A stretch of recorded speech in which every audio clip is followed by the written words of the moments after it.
Chapter 13. Hitting the Road. I have never been this far from home in this world before, or should I say the orphanage. It's not my home anymore. Riften is though. Filthy as it is, I love that place. Too many Argonians, yet it's a place I lived most of my life in. Ops, I almost became a bit Nordly racist here. I don't hate Argonians or anything. I am always trying to keep my cheerful yet moody personality and my otherworldly standards of thinking from being affected by the Nordic way of thinking and doing things, but it's proving to be a challenge. Staying in this uncomfortable carriage really hurts the body, and my butt is going numb along with everything around. It's also affecting my mood. And spray before you sit next to me, you smelly dimwits. Damn it, I'm losing to my temper once again. There are no sprays in this world.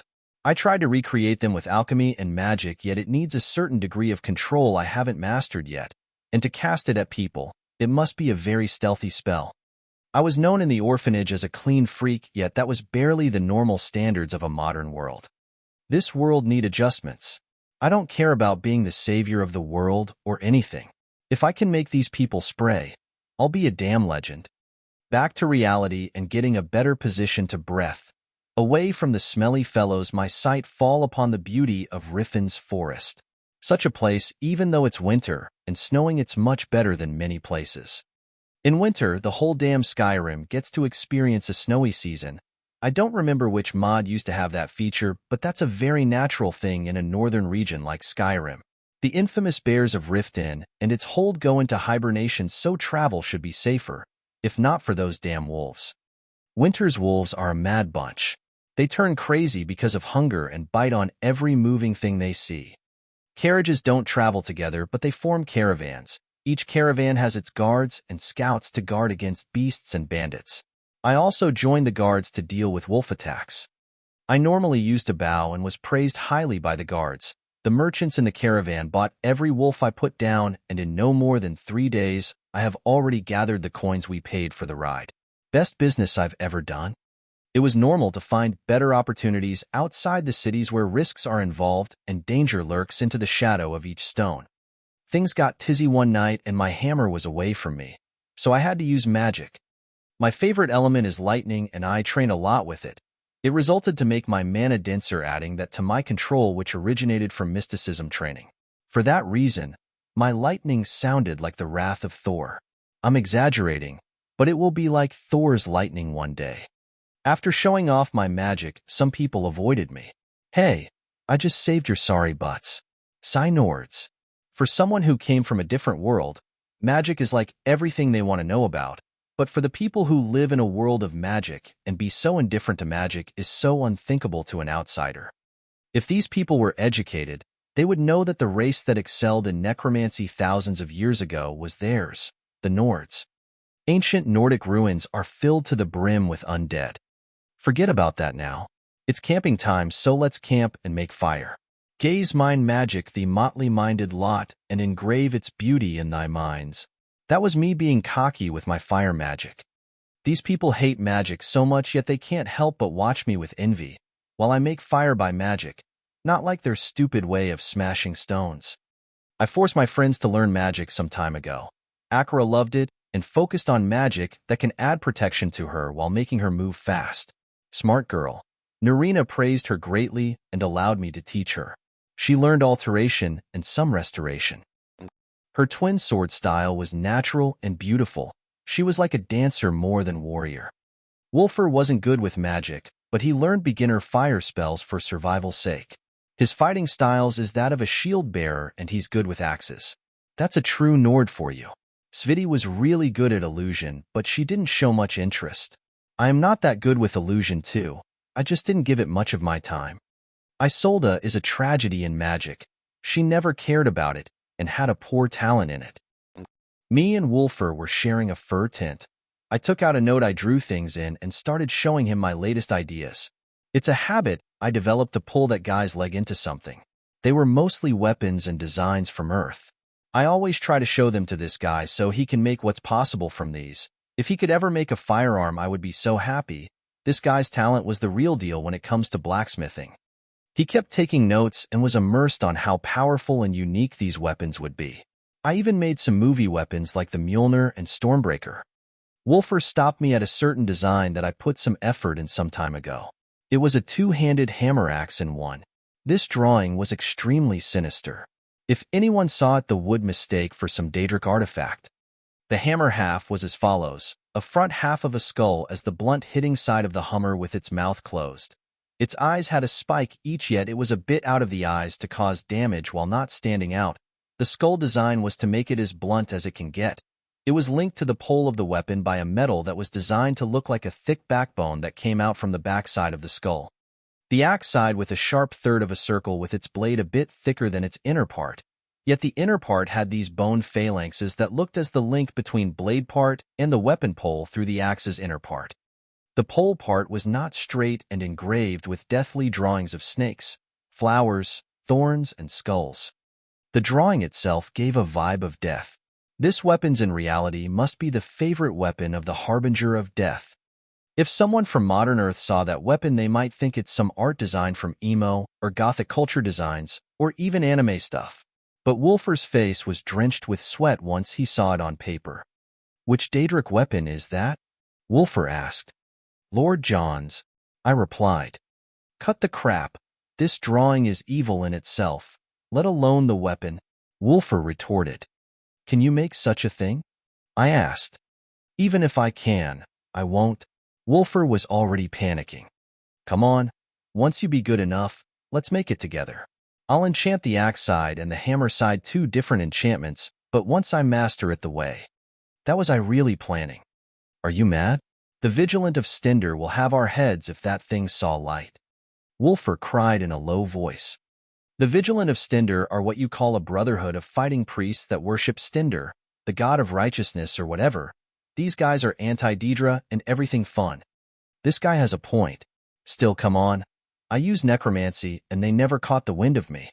And this weapon is when we become masters, and also when you start working in Skyforge. I pressed on his weak spot. This guy may droll if he heard the word Skyforge, the oldest forge in Skyrim. Wolfer's dream was to make weapons at Skyforge, but that was not easy. The only person who can use the forge is the legendary Erland Greymane, the best blacksmith in Skyrim in this age. One needs the acknowledgement of Erland Greymane to use the forge, or the forge may harm those who are not worthy. Skyforge, unlike in-game, is no ordinary forge. Mostly the Snow Elves believed it's a relic of the gods. It also was said that it would burn those who are not worthy of it. Hearing me telling him to make this weapon from my drawing in Skyforge, when he became able to use it, he went into some daydreaming, then his face twisted as if he ate something bad. "You want to make such an evil-looking thing in the holy ground of blacksmithing? You must be out of your damn mind." Wolfer was already mad, yet he never let go of my sketch journal, looking left and right at the designs. "What is this?" He stopped at a drawing. "An airship," I replied. "From the name, it's a ship that can fly." Wolfer made a dumb remark. "You figured that alone?" I mocked. "How does it work?" He ignored me and asked.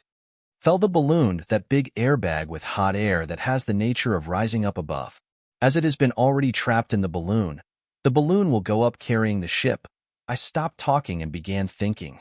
"But," Wolfer questioned, "the weight of the ship is too heavy and it needs much bigger balloon to carry it." The only solution that came to mind was to enchant the body of the ship to be lighter and enchant the space inside of the balloon to be much bigger. I think the Dwemer, Deep Elves, did it like that once. I started making ideas. "You really are nuts," Wolfer sighed. "To call me nuts. If this guy saw the flying aircrafts of another world, he would lose his mind from shock." We kept arguing about this and that until it became a bit late. After a while, I felt a movement near the girls' tent. One of them were heading out somewhere. She was sneaking, yet it was away from camp. What is going on? That's not the direction of watering the flowers. I covered myself in furs and went investigating. The footprints were Akira's. Her legs have less pressure, so she wasn't easy to track. After a few minutes, I caught up to her a few hundred meters away from the camp, and she noticed me. "Akira was just looking for something," Akira said. "Looking for something? This was a place on the middle of nowhere." "Wait a second. Don't tell me. Could it be this place?" I gasped after realizing something. In. It's around here. Akira pointed somewhere and walked. So, this place is where her family was attacked 5 or 6 years ago. Following after her, we arrived at a strange-looking place. I get tensed up ready to use Bound Sword, but there was nothing when I used Detect Magic. It allows me to feel other living beings' magic power by it. The place was as if a storm struck on a small scale. Big trees were thrown down, and some had many claw marks and damaged badly. Even though these marks had many damage marks, time seemed to have healed most of it. Yet the place was in a havoc, as if a small battle has happened here. What can do such a mess? I was in a daze from the sight, yet I noticed Akira trembling with expressions akin to agony on her face. I couldn't say I was in her position before to understand such sadness. I only tried to calm her down or pat her shoulder, but she didn't respond at all. Looking at the place, I was really scared of what can do such a thing. I know that some creatures are crazy strong, such as mammoths and giants, but that was too intense. A black bear, Akira said with hatred, chucking her voice. Wasn't it bandits? I remember the story that I was bandits who attacked Akira and her caravan. A boss mare, Wood Elf, was riding it, and he had people with him. They were bandits. Akira kept speaking while pointing at some places. So, a tamer Wood Elf with a group of bandits operated here? And his tamed was not any bear. It was a black bear. Bears in Skyrim are forest bears, the brown normal ones, snow bears which have white fur but much stronger and faster, they are not polar bears, and black cave bears which are larger than normal bears and crazy strong. This area's damage fit the description of a black bear. A boss mare, Wood Elf, tamer is a good tamer, but this time the tamer is a bandit. It will be nasty finding such a tamer in the forest. I tried to comfort Akira until she calmed down and started praying. I left Akira to her prayers and surveyed the surroundings once more. I don't think I can do such a sight even if I go all out. Back to the camp. Akira was a bit spiritless after going to that place and went directly to sleep. Wolfer felt me coming and questioned about what happened. I told him that I followed Akira for a walk and he started to make fu-fu-fu while glancing at me with some laughing eyes. Go to hell, I punched the insolent fellow and sent myself to dreamland. Before I sleep, I noticed that my sketch journal was still with Wolfer. That meant he's interested in the stuff in it. Perfect. Next morning, we moved and arrived at Shore's Stone. That took us 3 days. If Riften in the game was a small sample compared to its full version in reality, then Shore's Stone was a complete different story. This town had a mine and 3 or 4 buildings in game, but the real deal was a proper town. A big traveler's inn, a stable, many houses, a big iron mine, a large industrial-grade smelter, a forge and a wooden wall surrounding the whole town with a guard post. That was a proper town, ladies and gentlemen. We left the carriages and headed for the inn. The town was bustling and busy with travelers, but we found a place. After a while, I went out alone on some exploration. Wolfer wanted to take a look around, and the girls had no interest, so they stayed in charge of the food. I took Wolfer around and started looking everywhere. This place was amazing. We entered the mines, saw the smelter and the forge. I looked for any presence of the Thieves' Guild in town, but it seemed the guild's decline was taking its toll on them, and they even couldn't expand to the next town. Returning on sunset, we ate together and kept arguing about my sketches till the night. I made new sketches from some games and manga. Well, that was a way to spend time.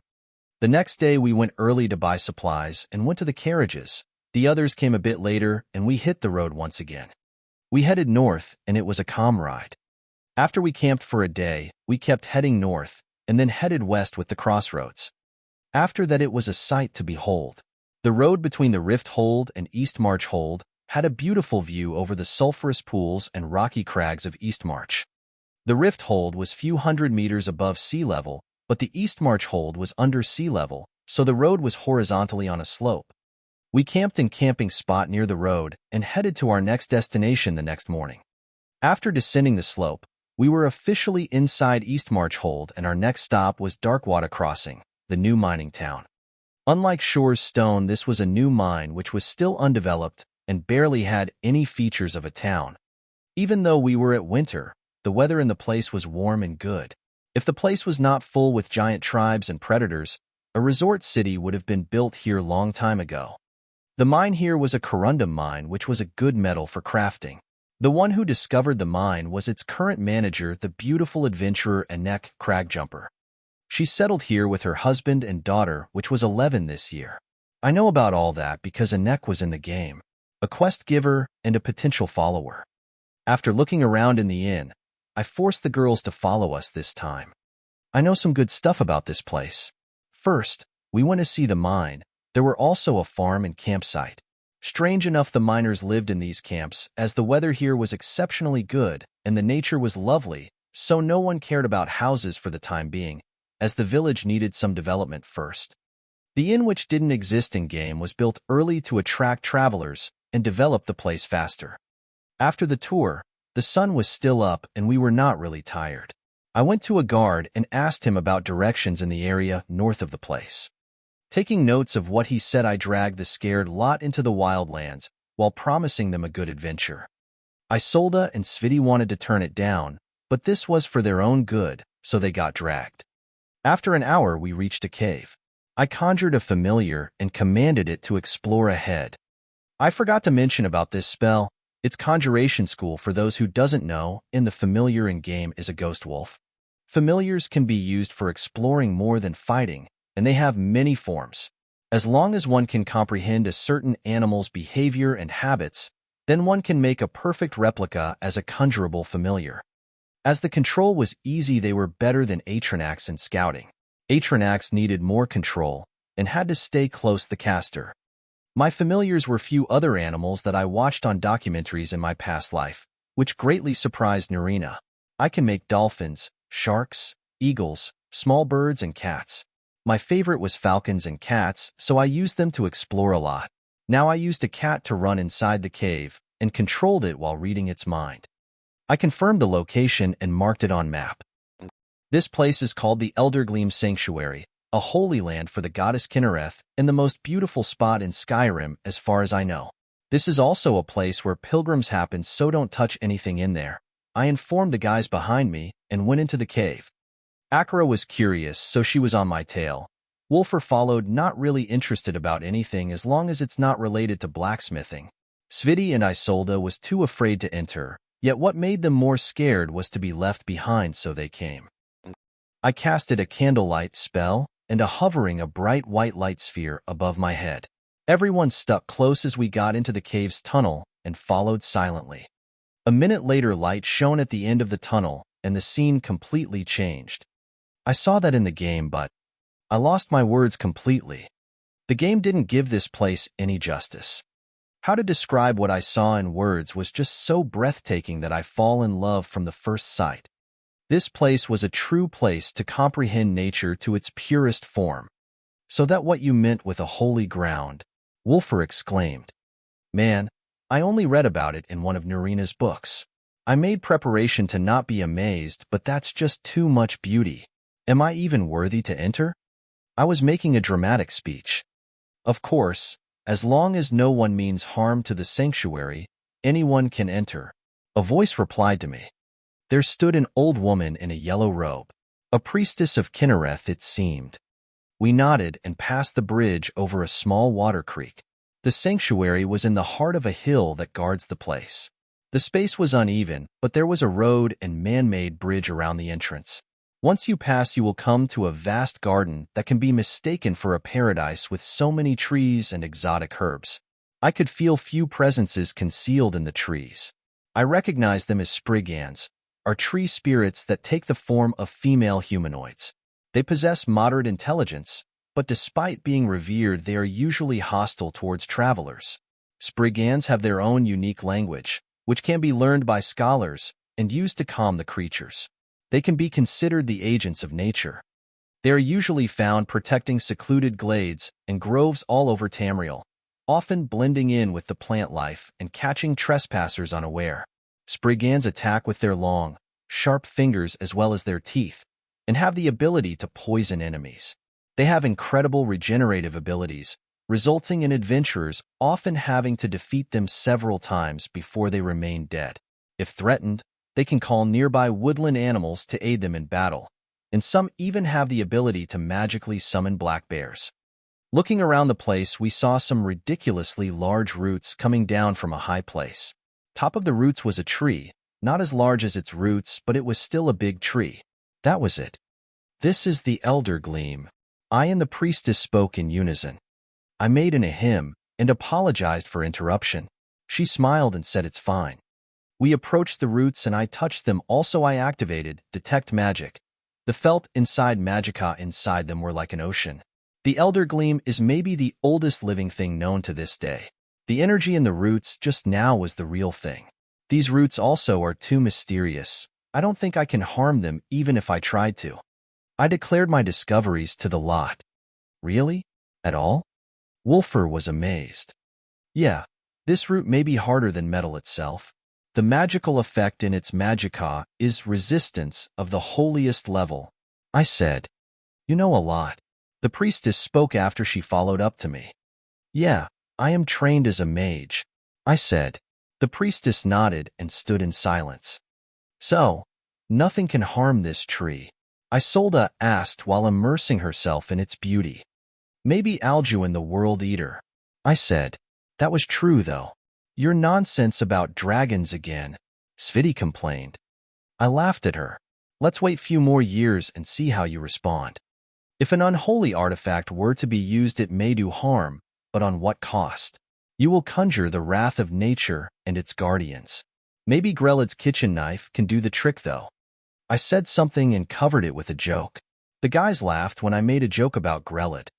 The priestess looked at me with dark expressions, but I ignored her. After a while, we went away from the roots to the garden and stayed for a while. You know too much, young man, the priestess came close and said. I looked at her and smiled. Don't worry, I can't afford the enmity of Kinnereth priesthood, and who would want to harm such a beauty? You mages are a wicked bunch. The priestess turned and was about to leave. Can I meditate here for a while? I asked the priestess. Of course, this is what the place is meant for anyway. She sighed and left after replying. I activated my magic and sent out all the magicka in my body till exhaustion. It really was a painful feeling to be with no magicka. I then activated magicka absorbing spell on both hands and made the target is the space around me. My body started absorbing energy so fast that I was full in no time, but after I finished I emptied my magicka pool again and kept repeating the process for 2 hours. This training is something I copied from cultivation novels in my past life and thought of doing the same with magicka. The result, however, was amazing, and it has gone completely compatible with mysticism school. My magicka pool was enlarged by that training many times before, but I feel that the results this time are extraordinary. I opened my eyes happily to find a strange sight around me. Roots has grown around me, and it felt like nature is clinging onto me. My friends were laughing and say plants grew on my as if some sort of a dork. Seriously? Couldn't you at least tell me? I looked around to find the priestess was looking at me strangely. What did you do just now? She asked. I forced my energy out and let it regenerate from the energy of the surroundings. I replied, have the truth. I actually absorbed forcefully from the surroundings, and Earlt was much more than one time. What is the use of that? She asked. It heals the body and the soul. I made up some B*LLSH*T. Would it hurt the surroundings? She asked again. No, you actually give energy and take back energy. The energy you gave will be changed by the higher quality energy of the space to a higher level, and you gain new energy. It's a good thing for both mages and nature, as you renew both your energy and the nature's. That was the truth. Amazing! The priestess exclaimed in wonder. Of course it's amazing. It's my personal way of training, and you just got the commercial grade version. After a short while I urged my friends out while freeing myself from the small plants that grew on me. Heading out through the tunnel, I made another candlelight, but something strange occurred. The light sphere was so strong and bright that it hurt our eyes, even though I used the same amount of magicka like last time. I dispelled it and made another one with quarter the output, and it was just about right. I got what happened after few fast experiments. My magicka didn't just increase, it also became denser and with a higher quality. This is incredibly amazing. I just don't have more magicka, I also don't need to spend it as much as before. Perfect. I'll celebrate with a sweet roll and some green tea later. Our next spot was the hot springs. Yes, there are hot springs when there are sulfurous pools. In-game it was a place with few hunters grouping and bathing, but this place has no one, and there was still sun. With the cold winter, this place was akin to heaven. I marked 2 spots and made on for me and Wolfer and the other for the girls. Bathing like this is a bless no matter how hot the water was. I just wanted to do another Magicka training here, but was too lazy to do anything. With my progress today, I can focus on training my control in the illusion school I ignored this far. Just when the sun was about to set, we headed straight to Darkwater Crossing and went right to sleep. The day after, we headed towards Valthium Towers, traveling along Black River and the up to White River, and approached Valthium Towers in another 3 days. During this journey, we were going to run into a bandit ambush, but I discovered them through my Falcon Familiar, and the guards rained them down with arrows. I've never killed a soul yet, other than beasts. I'll have to do it one day, but I am still in some mixed emotions about it. A day later, we arrived at Valthium Towers. It's a military place with a very high strategic importance, as it is the best place to pass between the east and the west of Skyrim. There are only 2 other passes. One was the rocky road in the south between Helgen and Ivarstead. The other one was in the north in the barren frozen land of the Winterhold, and the Pale Holds where nothing lived for miles. Valthium Towers was modded with a mod called Tactical Valthium, which made it into a fortified location. Travelers were allowed to stay for half a day with no trade meaning whatsoever unless between them. We rested for a while and finally made our pass to our last destination in the first half of our journey, Whiterun Hold. Chapter 14, Tourism in Whiterun. After a day from passing Valthium Towers, we could see a large city in the far Golden Plains. The caravan passed side to side with White River. The hold and the city were both named after this river. White River starts from Falkreath in the south, passing Whiterun and Windhelm all the way to the Sea of Ghosts. Sailing in it is impossible due to the waterfalls, else this journey would be really easy. I was sitting in the carriage comfortability, reading a note and learning few more techniques in magic. Other passengers got used to the fact I am a mage and didn't mind much of my strange-looking notes. I could feel the road under the carriage becoming smoother and better, which meant we are at a well-made road near to a major city or a town. Looking at the road ahead, we could finally see it. Whiterun city walls in the reach of vision. We were at the afternoon, and so we would enter the city at sunset. As planned, Sviti will stay in Isolde's house, and we boys will manage it somehow. Girls get all the best treatment after all. But I am so happy I came to Whiterun. This was my base of operations in the game, and I hope I can get that old place. As long as it was modded, of course. I can't remember which house mod I installed in Whiterun, but I always download Breeze Home TNF, Eleonora's Flavor. Eleonora, the modder, just did a job well done in decorating the place. Plus, with original mod author remaking for the house, this place was just too good. I closed the note I was reading. It was about a new spell called Soulfire. Its idea was to link the Magicka pool with weapons enchantments power reserve. It would take the enchanted weapons to the next level. As the carriage stopped, the sun has already gone down. Darkness will swallow the world soon, so we said farewells to our fellow travelers and went right towards the city. Unlike the game, there were many houses outside Whiterun's wall, but that was also part of the city.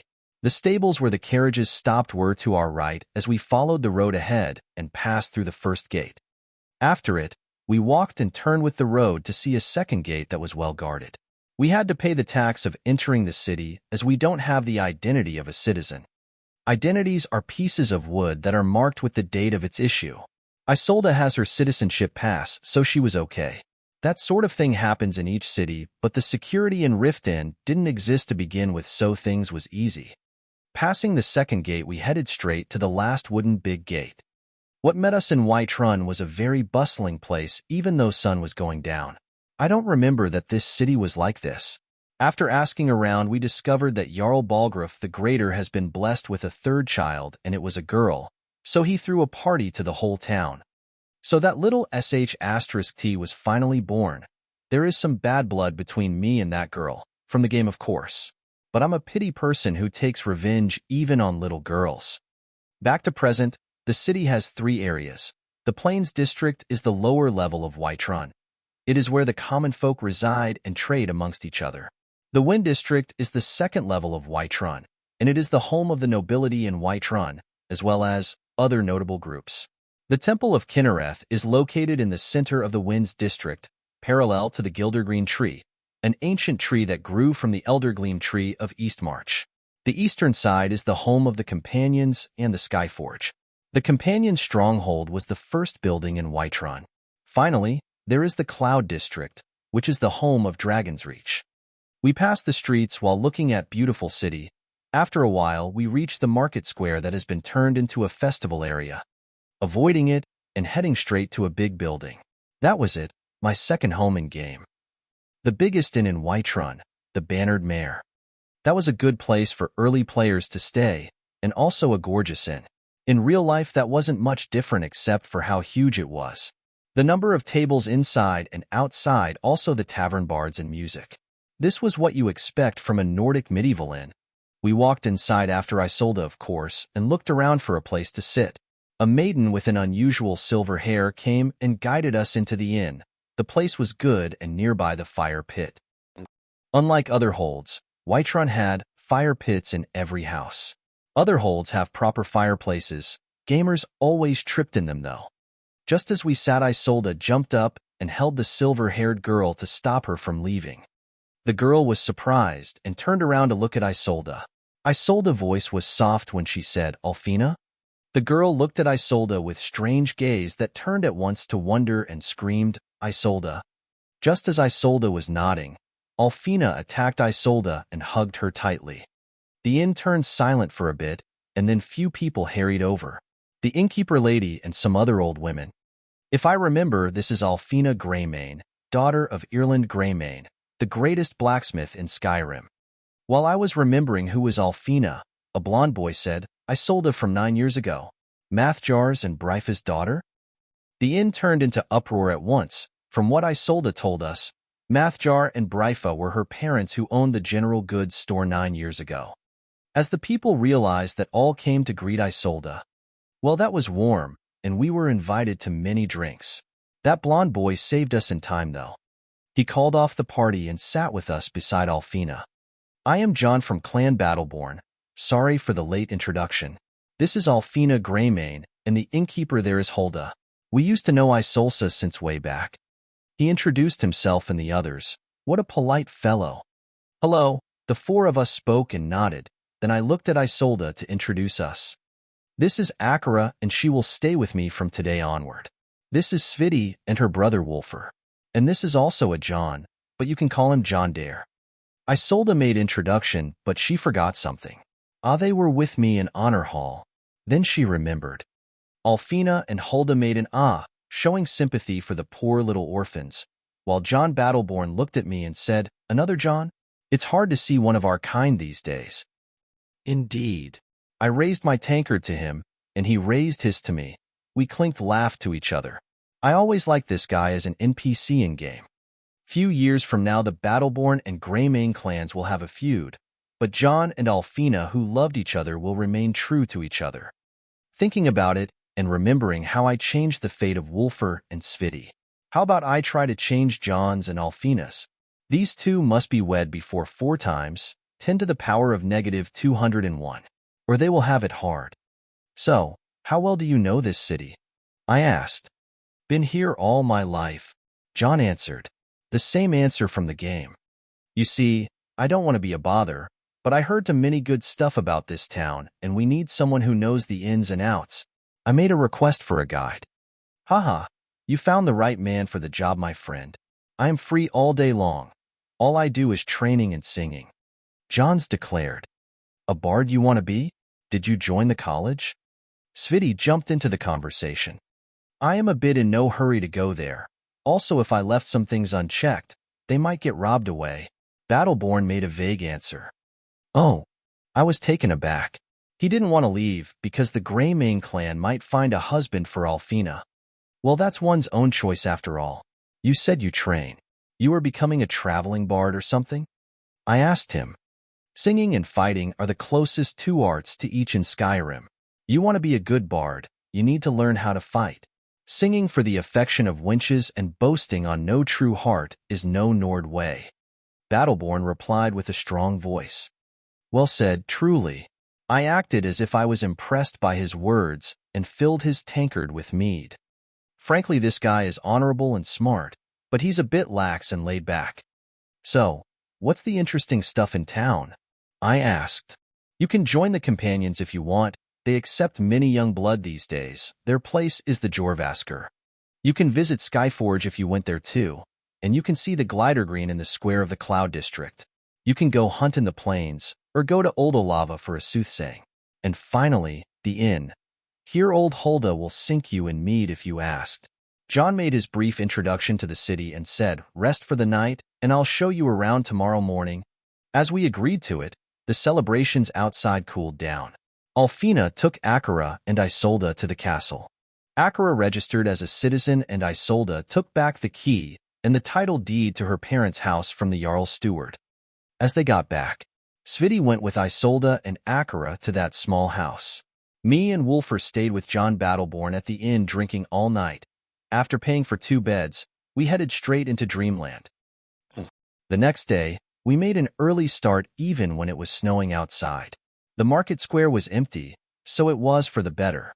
John Battleborn was in the inn after breakfast, and we went out the 3 of 2 jaunts and 1 Wolfer. I'll refer to him as just Battleborn from now on. So, first thing we go to the Cloud District. You can see the castle from there, as well as the Temple of Kinnereth, the Glider Green, the old Shrine of Talos, the Jorvaskr, and Skyforge. Battleborn listed the day's program. This will be a busy day, but I'm still thinking about how to help him and Alfina. I had a plan, but it's a bit of a gamble. Let's just go to Tor first. I urged the 2 slow guys and made our way to the Glider Green Square. The tree was beautiful. It born from the branches of the Eldergleam tree we saw near Darkwater Crossing. I touched the trunk and I felt the same magicka, yet compared to the Eldergleam, the Glider Green was like a small lake compared to the ocean. It won't be bad to meditate directly to the tree. After thinking about it, I move all my magicka into the tree and absorb its magicka. Clearly not as good but not bad either. Let's just move forward. After visiting the Glider Green, the Shrine of Talos was the next stop. Talos' statue was of a man clad in armor, holding a sword, stabbing it down on a large serpent that refers to Talos mantelling Lorcan. How Nordic. I could not really understand the part about Talos and Lorcan in the lore, but all in all, Talos was a reincarnation of Lorcan aka Shetzer aka Sure. Then Talos used a method to ascend to Gudlihood and replace Lorcan. Correct me if I am wrong. A man in a priest robe was cleaning around the statue. This is Old Heimskr. He's the priest of Talos in Whiterun. He is having a hard time since the Empire banned the worship of Talos, yet no one mind him here. Battleborn said then led us to a building not far. This is the Temple of Kinnereth, the best place of healing in all Skyrim, and also a beautiful building. He bragged about the temple and how beautiful it is from the inside for a while. I already knew all that. An hour later people started to walk in the streets and went through the just opened stalls. I noticed some shadow marks carved on some shops. These are some secret marks related to the Thieves' Guild. I looked for a fence and exchanged some items and information about the city. There seems to be a way for Battleborn and Alfina to be together, but I need some preparations. I went back to the boys and went to the Jorvaskr, the headquarters of the companions. Have you ever seen a gym full of pros moving around and doing all macho stuff? That was it. The Jorvaskr itself was the mead hall of Iskermore and his 500 companions. They came from another continent named Atmara, killed the snow elves, Famr, that lived here before and built that place. How very American. I mean Nordic. The true story that the continent of Atmara fell into civil war.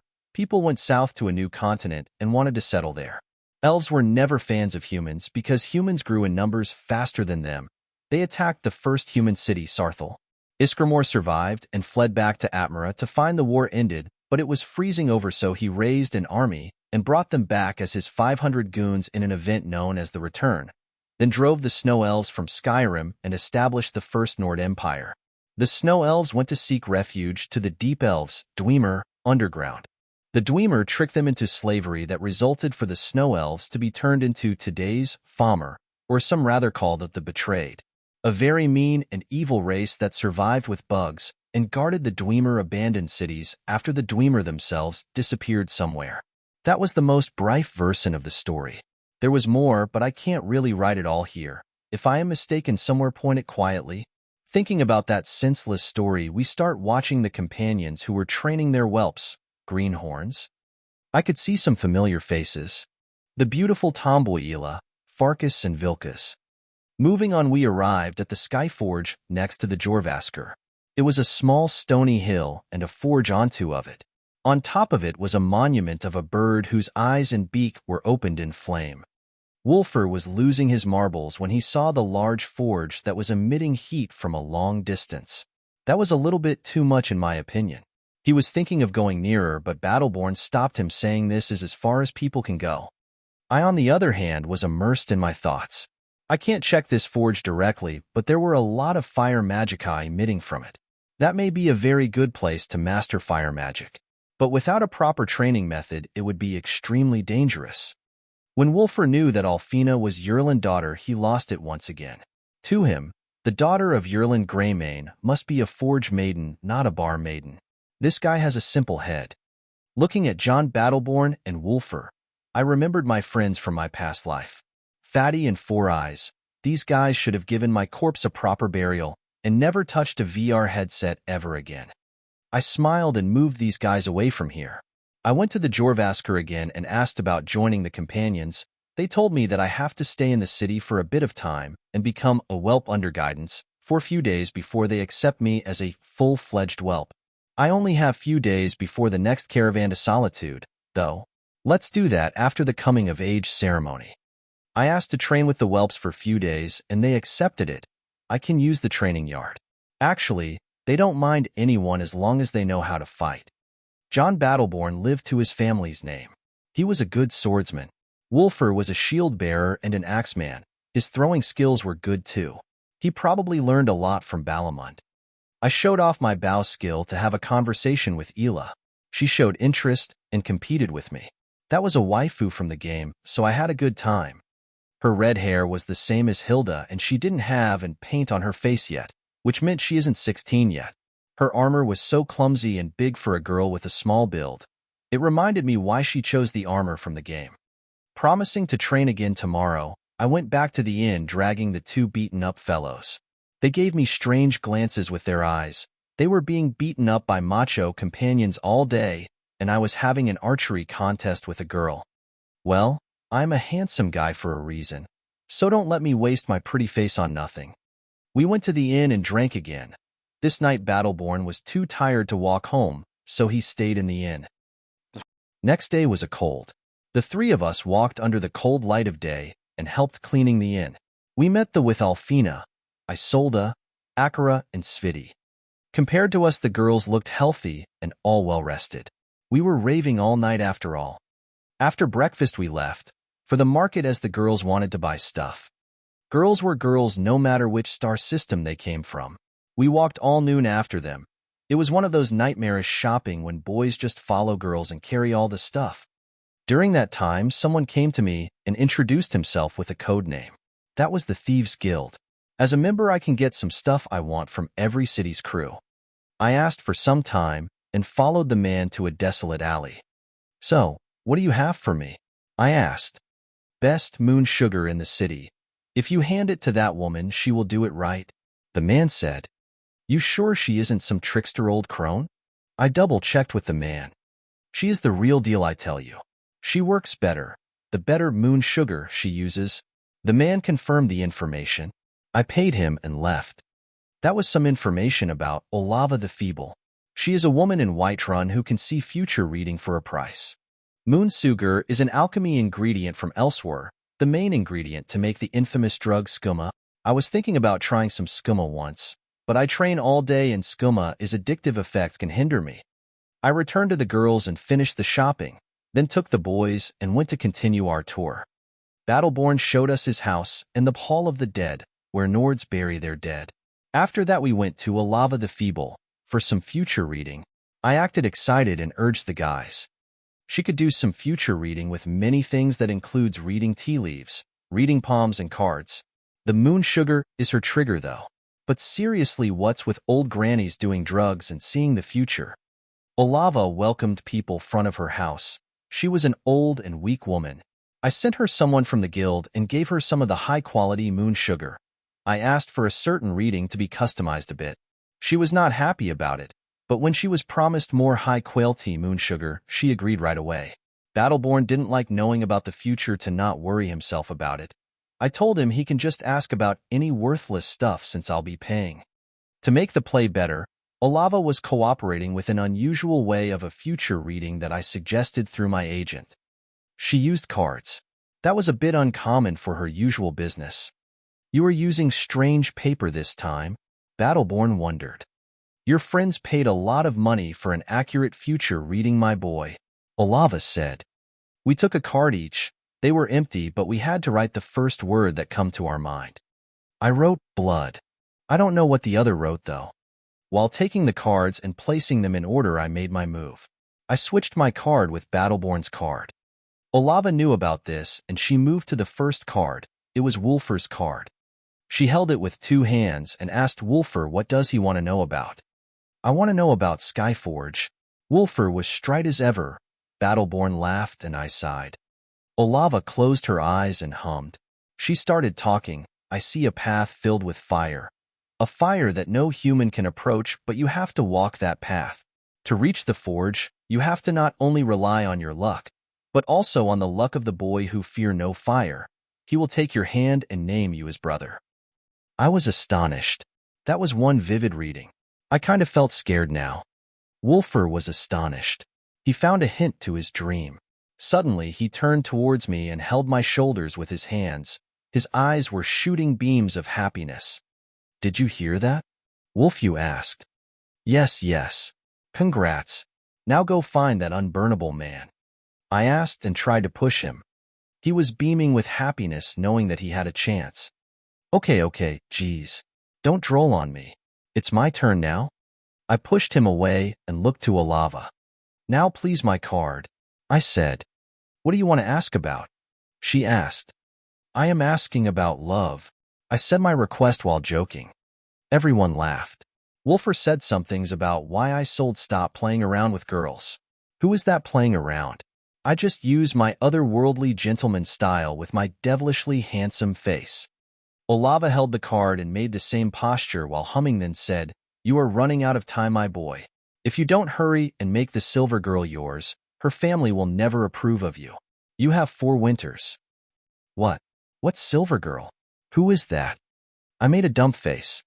Wulfr and Battleborn were startled. The silver girl you love, Olava answered.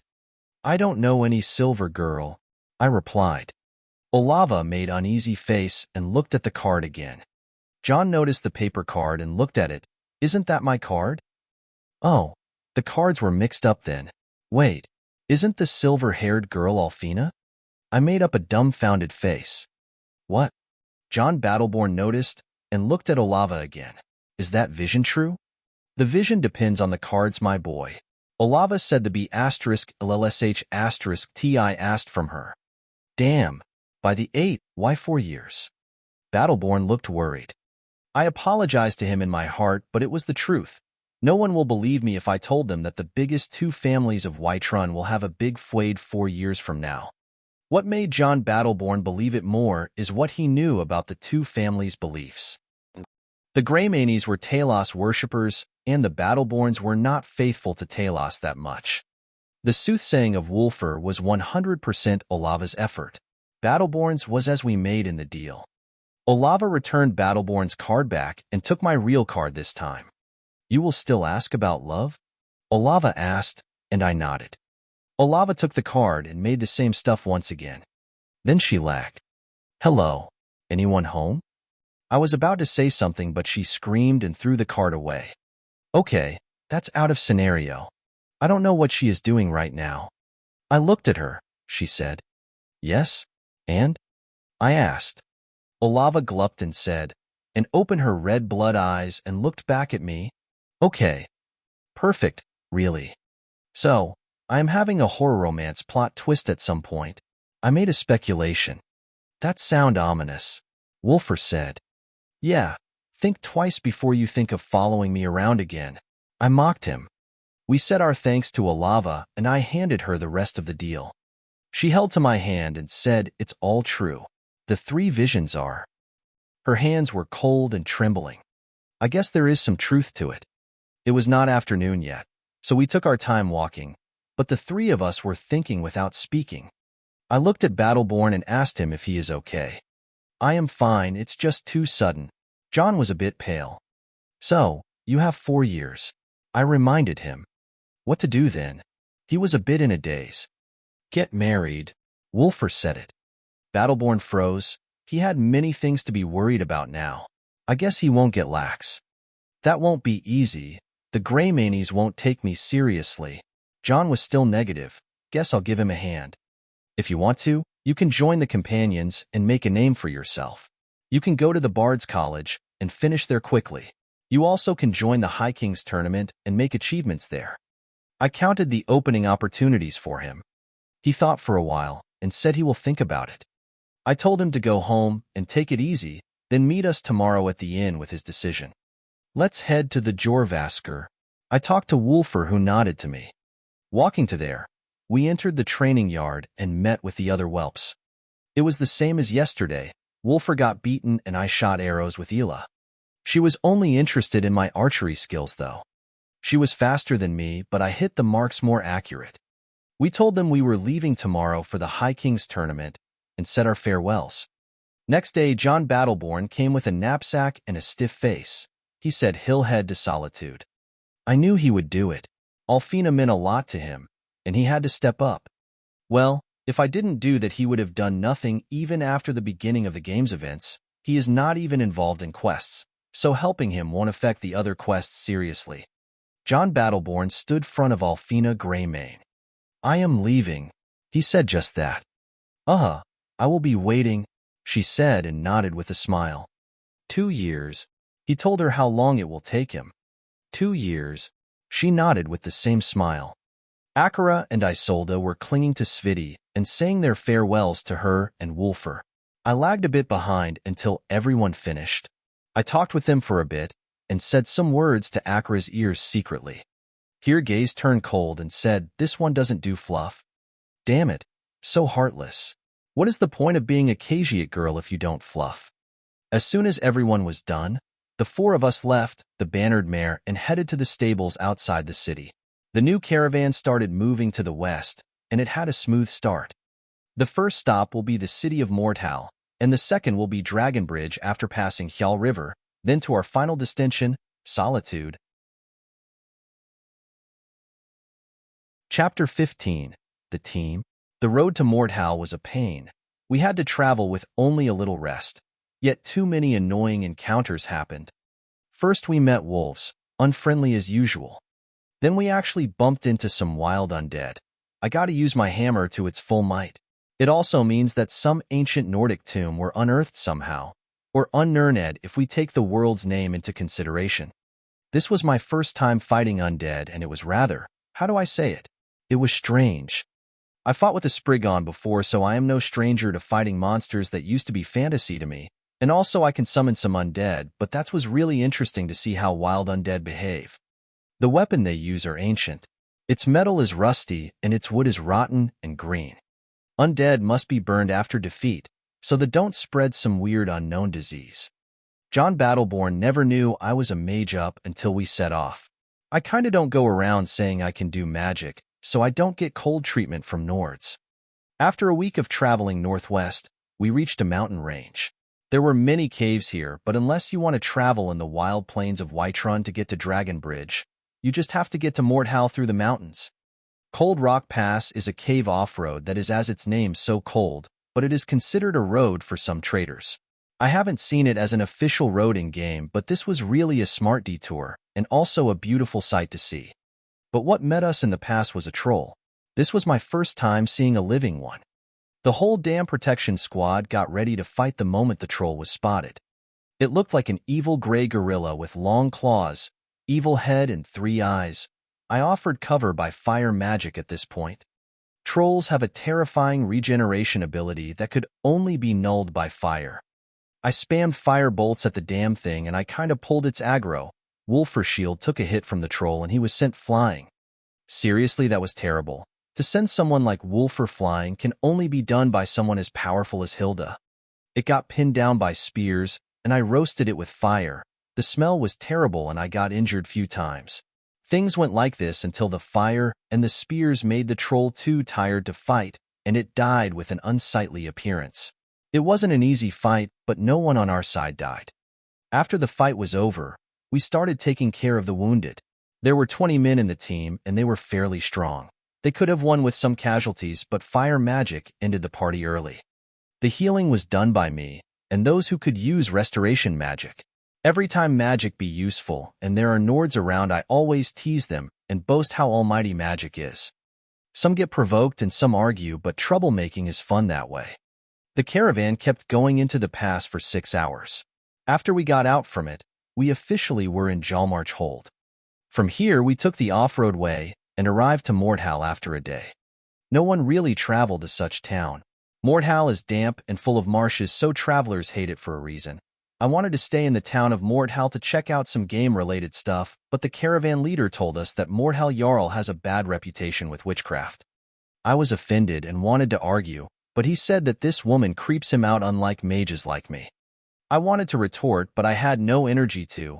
I am a mage who could conjure undead, and Morthal's Jarl Idgrod Ravencrone was actually a good and wise woman with a mystic talent in magic that could make her see some events in the future in her dreams. Her children have inherited talents like hers. She was creepy and all. Actually, all the town of Mordhal is creepy if you look at it from afar. It was completely different from the game. It had the woodmill, the lake, and all these features, but it had more taller houses, and they were rather darker due to the atmosphere around the city itself, which was dark and cloudy. The reason is actually the marsh around the town, but the caravan leader wouldn't be convinced by just that. It has been 10 days since we left Whiterun. I haven't eaten something well-cooked lately, and our tent has a new resident, so it was a very weary journey. Unlike the road from Riften to Whiterun, which had 3 rest stops, the road from Whiterun to Solitude had 2 rest stops, one of them the travelers would rather avoid. One can imagine that this journey was too much on the nerves, and I couldn't study one single word. As we were finally moving on road, the caravan hasted to the west, and we crossed Jarl River. Half a day later, we crossed the first branch of Karth River and went straight to the second. Karth River starts from the Reach Hold west of Skyrim and from the higher lands in Jalmarch Hold, passing beside Jarl River, and they both meet in the Marches, which is connected to the sea. To pass Karth River, you need to cross Dragon Bridge. Dragon Bridge is a very ancient-looking bridge that connects Hafingar Hold to the rest of Skyrim. Hafingar Hold was the lands of the High King, and the Hold where the capital city of Skyrim, Solitude, is located. Dragon Bridge was entirely made of stone and has a carved dragon skull on top of it. One could tell it was a part of ancient history. I really didn't find much in the wiki, and I was a bit busy, so if I said something wrong, point it please. Passing the bridge, we arrived at a village called After the Bridge, right after it. Dragon Bridge Village was on a rocky riverside, yet it has developed nicely due to its particular location on the only land road in Skyrim that leads to Solitude City. Dragon Bridge had a mill that transports wood to the hold, and a very big inn that can be mistaken for a wooden castle, the Four Shields Inn. The plan was to stay at this inn and head to Solitude the next day to reach it in 3 days. That concluded this journey as a 16 days journey. After arrangements, everyone was ready to sleep at any bed, even if it is in oblivion itself. I was no exception to that. Let's just not think about how to get back. Thinking about such a journey really gives me headache. I have to find a way to travel better than this. Maybe if I was under the protection of the Steed Stone, one of the 13 standing stones, I would have a better time traveling in the future. The standing stones is something that the annoying author forgot to mention. But please, don't blame that guy. Currently he's at a summer resort and trying to figure out his touring schedule. How enviable. Back to the topic. The standing stones are standing upright magical stones located throughout Skyrim. Legend tells of the stones granting special powers to heroes of old, giving them the ability to rewrite their fate. Standing at approximately 3 meters in height, The ancient-looking stones each display a different Tamrielic constellation carved into its body. A total of 13 stones are dotted across the land, one for each month of the year, and the serpent, which has no month associated with it. The stones only seem to respond to certain individuals, but it is unknown what the qualifier for this is. Under the effects of the mod Andromeda, it replaced the mundane vanilla standing stone effects with 2 new abilities per stone, and upon discovering all standing stones, each of them also grants a unique power. The steed stone had 2 effects, Explorer and Gallop.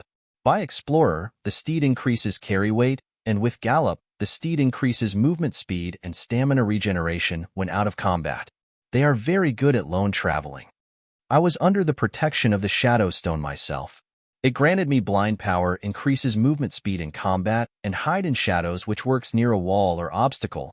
It causes sneaking and sneak attacks to be more effective.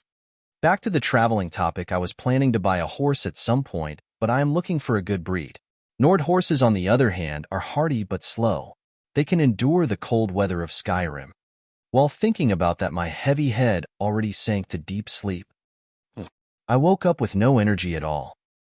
Looking at the people around me, it looked like a scene from a zombie movie. They people were still tired and our bodies were screaming for some rest. I take my knapsack and take out few options. Stamina restoration potion is the best choice for this moment.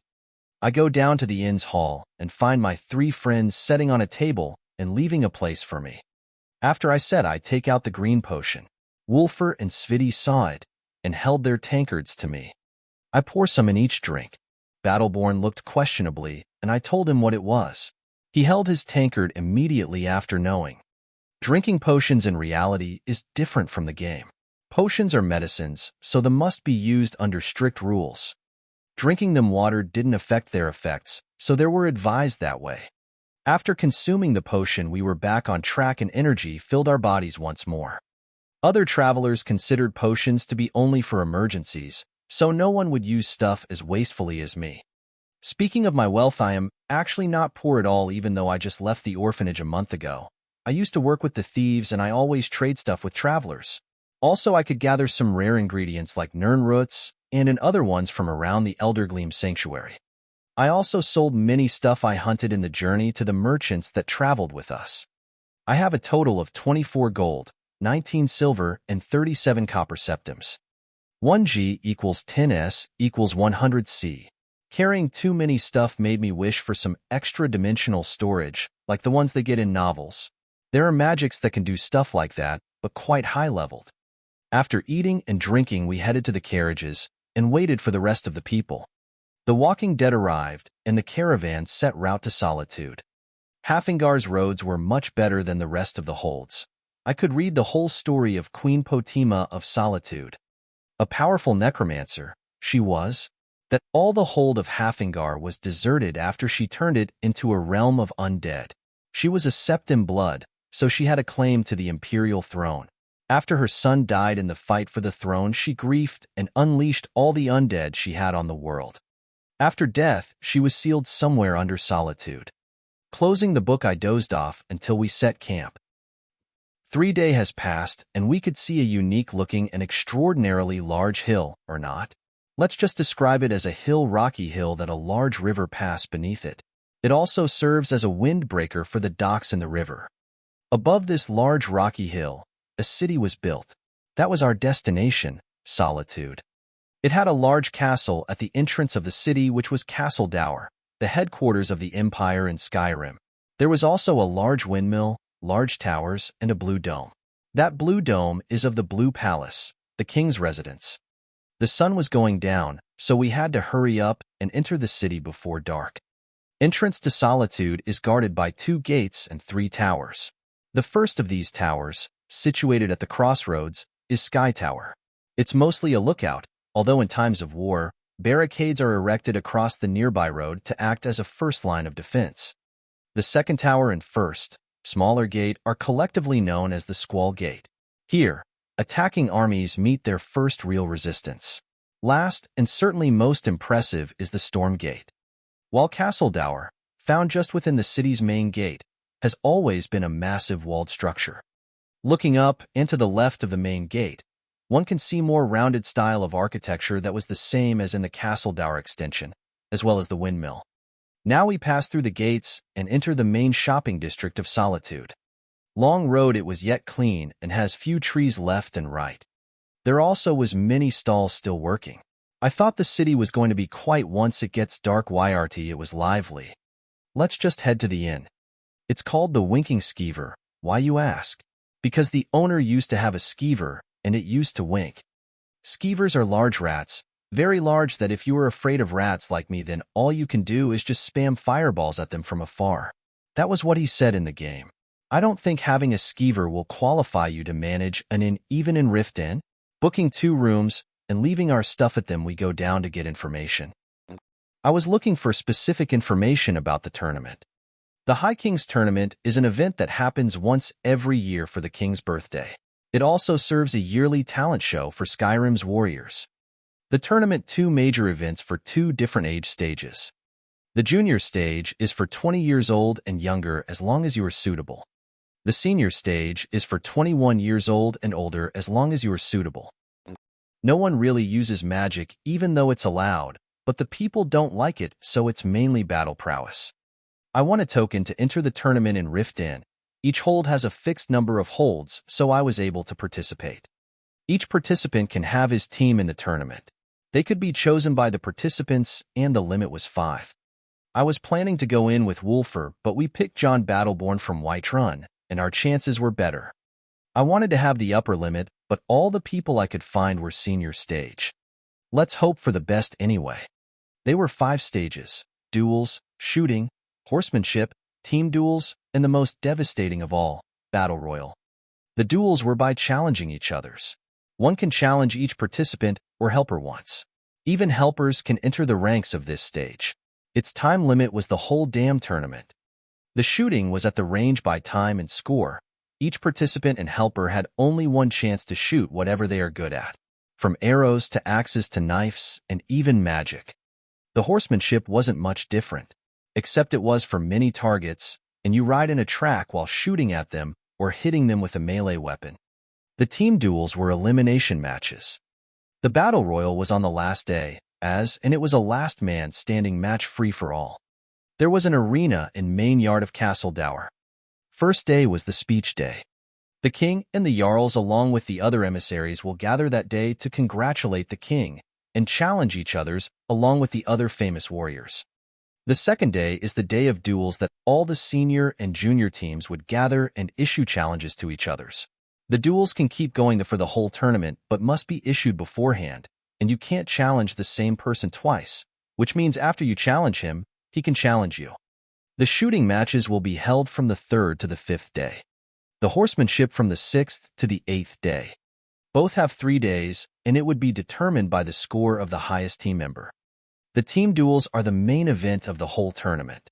It starts at the 9th day and ends at the 12th.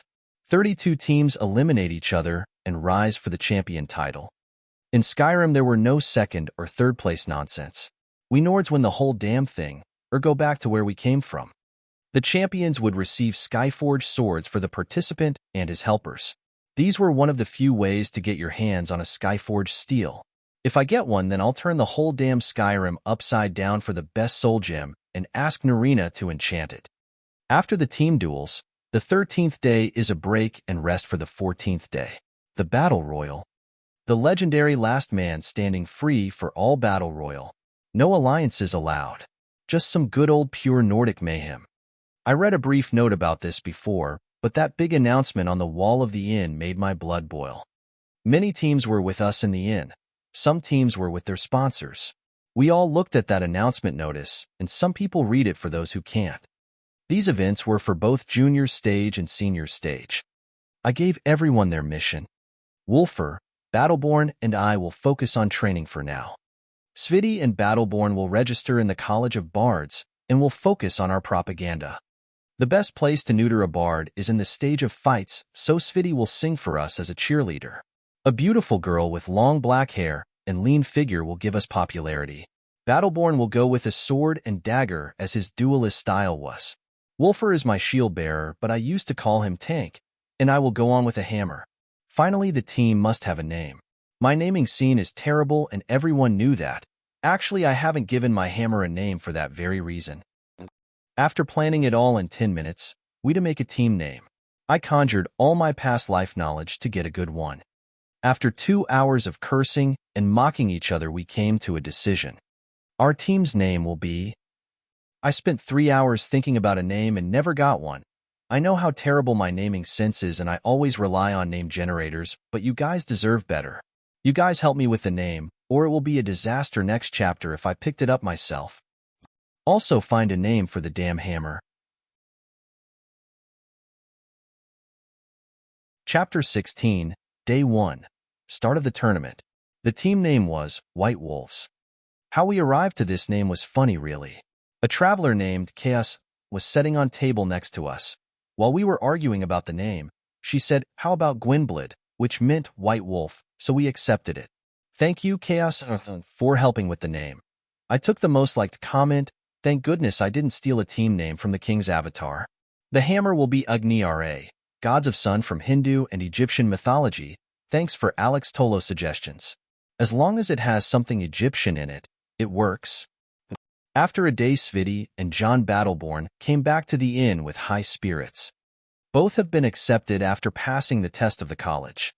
Sviti already had a recommendation from 5 years, and Battleborn has been singing for a long time. Both passed from the first test. One of the teachers in the college advised Sviti to make a more artistic name, as her name was fine and all, but it was plain and people may not remember it well, so it would be better for her to make a more catchy name. Sviti came back to the inn and took suggestions from us. Another naming battle occurred, but Sviti already had a name in mind. She named herself Linley Starsung. I was amazed for a second from her choice. The name was the same name she used to hide herself from Sibby Blackbriar after he killed Wulfur in the game. I didn't know why, but fate was kinda scary. Once upon a time, she chose that name to hide. Once upon a time, she chose it to be famous. Let's just say that things are going for the better this time. I toured the city for a while yesterday alone and spotted few shadow marks of the Thieves' Guild. I tried to find a fence, but all I could find was an Argonian from the East Empire Company. His name was Gulami, and he offered the information I needed. What I was after was information about the other 31 participant from the juniors tournament. I had to buy a booklet with the info for 8 gold septims. The booklet contained accurate information about each participant and their origins, ages, sponsors, what skills are they known for, and their possible helpers.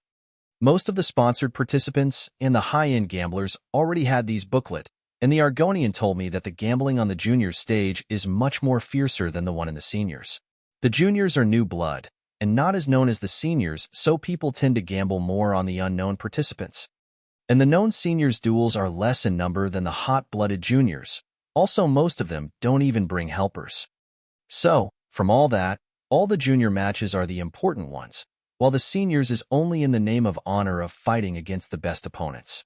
That also explains why the rewards of the junior stage is much better from the seniors. Once I looked at the names in the list, I found many interesting ones. Each clan, organization, and faction has sponsored someone. From Solitude, there were 5 teams. Most of them have the word wolf, like us, as it was the city symbol, for we're sponsored. Whiterun sent 4 teams, 3 of them are companions, all were sponsored. Mordhal sent 3 teams, 1 was sponsored. From Riften, 4 teams, including ours, 2 were sponsored. Falkreath sent 3 teams, only 1 was sponsored. Markarth sent 3 teams, 2 were sponsored. Windhelm sent 5, as much as the King's City, and Jarl Ulfric sponsored them all. Winterhold sent only 2 teams. 1 was sponsored by the Jarl, and to my surprise 1 was sponsored by the College of Winterhold itself, which meant there will be mages. Dawnstar sent 3 teams, which all of them were sponsored. Jarls, weapon shops, mining companies, and guilds could sponsor many teams, even the king himself can. Of course, none of that was official, but sponsored teams would have much better gear and potions compared to other teams. Ulfric Stormcloak himself sponsored 5 teams. This man was aggressive as ever. One of the teams directly called themselves the Stormcloaks. The companion sponsored 3 teams, but that wasn't strange for the fighting guild of Skyrim. The king sponsored a team of the best juniors in Solitude called Golden Swords. In our section in the booklet, my name was written and was mentioned as a talented kid who grew up in the orphanage of Riften. As for the skills, then this boy has many rumors about him, but we could say he is trained for only 5 years. As for his helper, we could only suspect a blacksmith boy who always followed him. The boy is talented as a blacksmith, which only means he has a strong build. No sponsor was found, so no one knew about John Battleborn yet. The Battleborn clan is big and old, but they don't compete because the Greymanes don't compete too. The Greymanes are the clan that was paid by the king to make some of the prizes of the tournament. John Battleborn competed under a no-sponsored team of a different city, so no one will make fuss about it. I was reviewing the booklet information with my team as we reached the castle's main yard. Castle Dower Front Yard, the place where the fights will be held, also allowed the participants to enter the place for training. We had 4 days left for the tournament, so we went to train and see the other participants. This place in the game is the place on must go to for joining the Imperial Legion, so I kind of knew how it would look like, but it was larger than I thought. I also thought it would be strange to make an arena here, but the preparations I saw made me in awe. It was a good job making all that. They made places for the spectators, and one got the VIPs. There were enough places to take 5,000 spectators with ease. We picked a corner and started our warming up. Some teams were here already, but their armors and weapons were poorer than even ours. After all, we have a personal blacksmith, me a coin digger, and also an apprentice alchemist. Battleborn was from a rich clan and have brought his coin purse with him, so we all were at a good standing. After training, we went back to the inn as for days has passed and many people gathered in the arena. High King Torrig and Lady Elisif, as well as the Jarls and the Thanes of all the holds were here. High King Torrig thanked everyone who came and wished for a fair and a good tournament. The Jarls made the same and congratulated the High King for another year of his reign. Ulfric Stormcloak wasn't that nice to Torrig, but he said the customary speech. After that was done, the famous warriors of the holds and the Jarls started challenging each other. Jarl Ulfric challenged Jarl Balgruuf, Galmar Stonefist challenged Balgir Bearclaw, Thane Brylyn challenged Ireleth, the famous Dark Elf and close aide to Jarl Balgruuf. Unmid Snowshod last year junior champion challenged Brunwolf Freewinter last year's senior champion. All these matches were to hype up the tournament, and to make things more spicy, they all ended with draw except for the champions matches. Brunwolf Freewinter sent Unmid Snowshod flying with his hammer. What brought an end to the day was King Torrig's match with Jarligmund of Markarth. The king of course won. What a sham. The people cheered, and all then the participants and their helpers were invited to the middle of the arena to listen to the king's speech, which was directed for them. He said few words of courage and honor, then we had to cheer and make ourselves look like some crazy Nord warriors. Only after that we could challenging the hell out of each other. An hour later I was bored and wanted to slip away and do some reading or anything just to discover that Wulfur received a challenge, and to my surprise the challenger was from Team Black Snow of Riften, and he was none other than Sibby Blackbriar.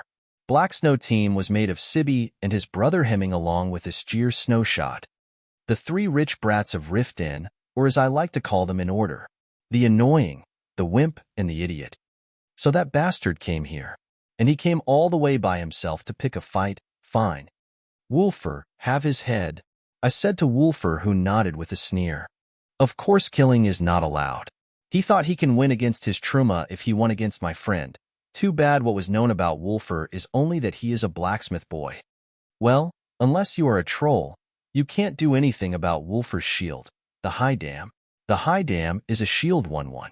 5 meter of smooth steel enchanted with fortified block effect, and its weight is something that scares me.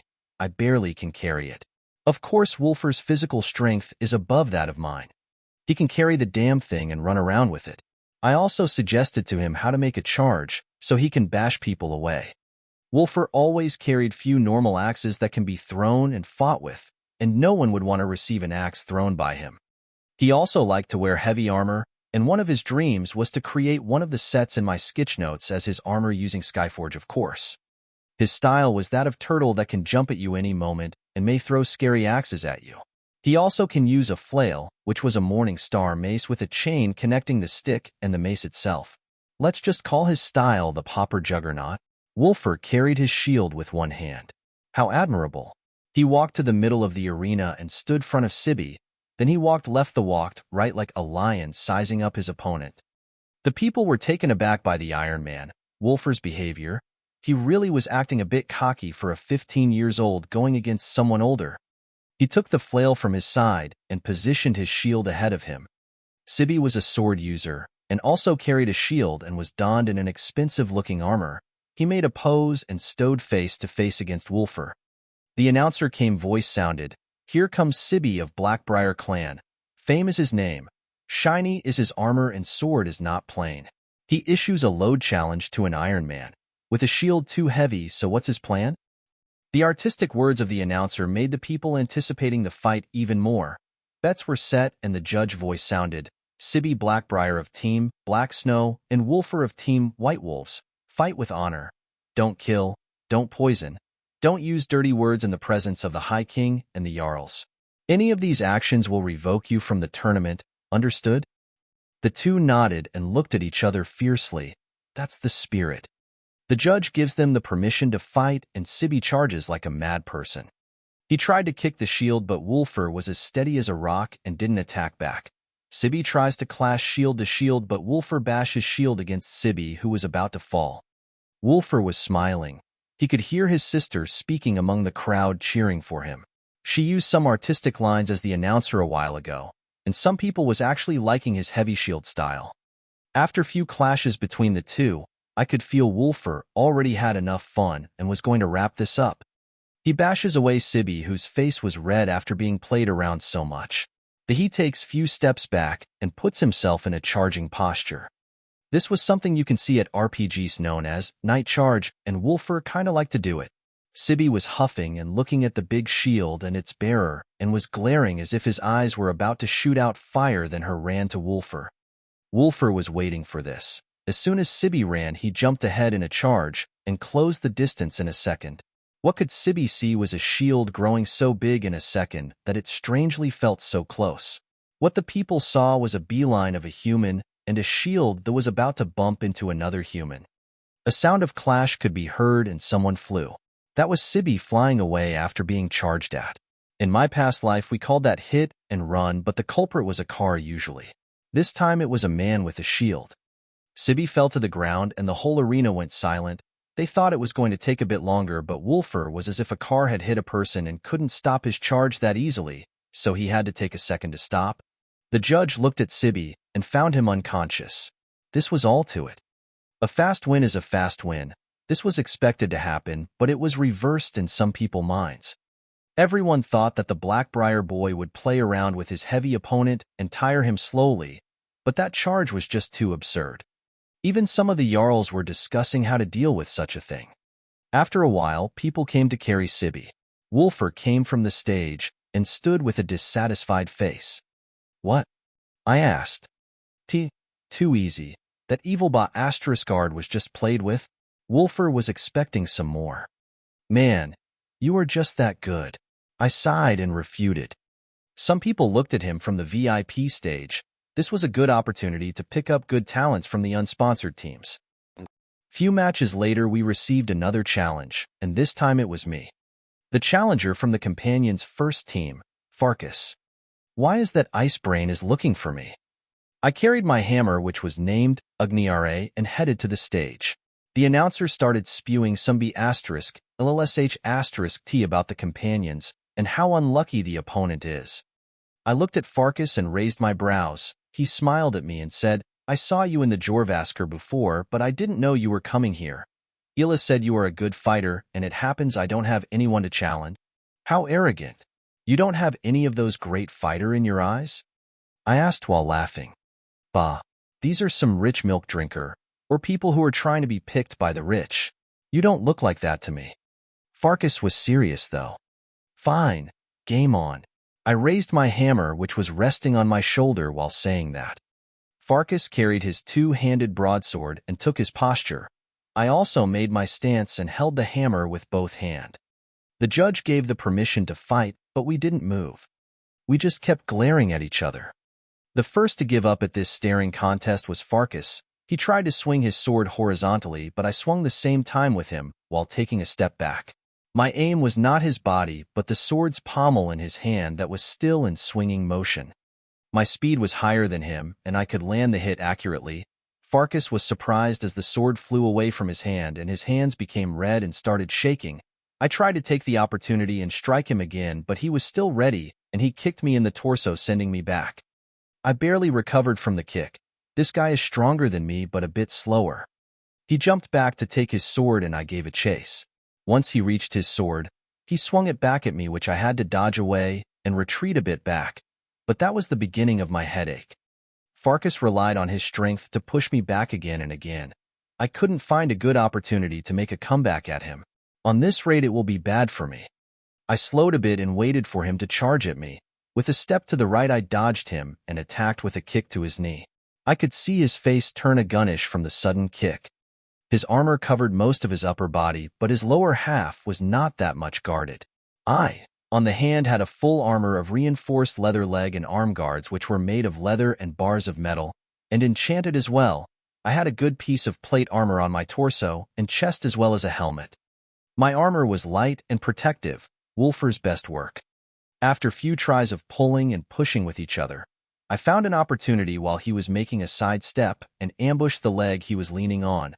Soon after, his posture crumbled and I found a chance to hit him with the hammer on the right side of his upper body armor. His breathing worsened, but he was like a maniac. He threw away his sword and jumped at me from 2 meters away. I hurriedly took a step back while spinning my body around itself, and in the process sent my hammer to his other armor's side.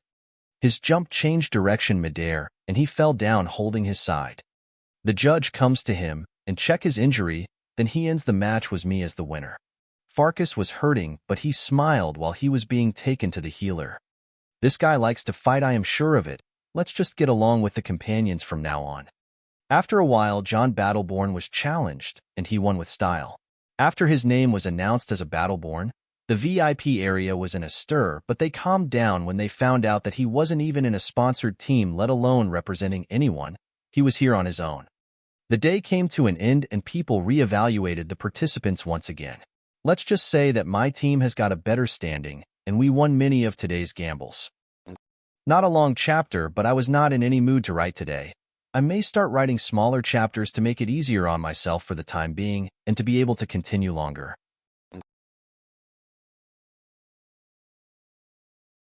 Chapter 17. A good bath, a good fight. Check out our new group on Discord, link at the end of the chapter. Enjoy.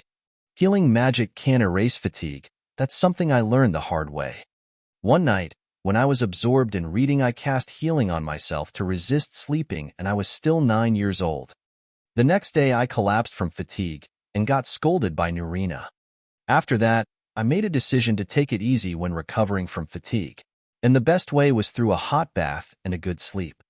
Luckily for me, Solitude has a bathhouse, and the participants like me who won and were witnessed by many were treated like nobility in that place.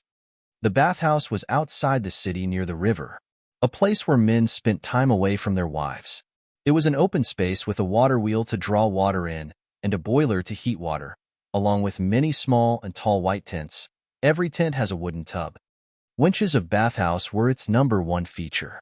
You can go in there, spend your money, and go out with a wide, happy smile. There are also some other services like cleaning clothes, and there was a barber. I'll definitely use all these features.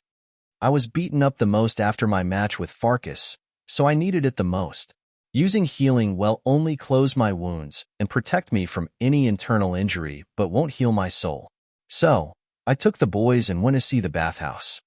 I must admit I didn't expect that many winches, but it seems that the bathhouse owner expected many visitors during the tournament.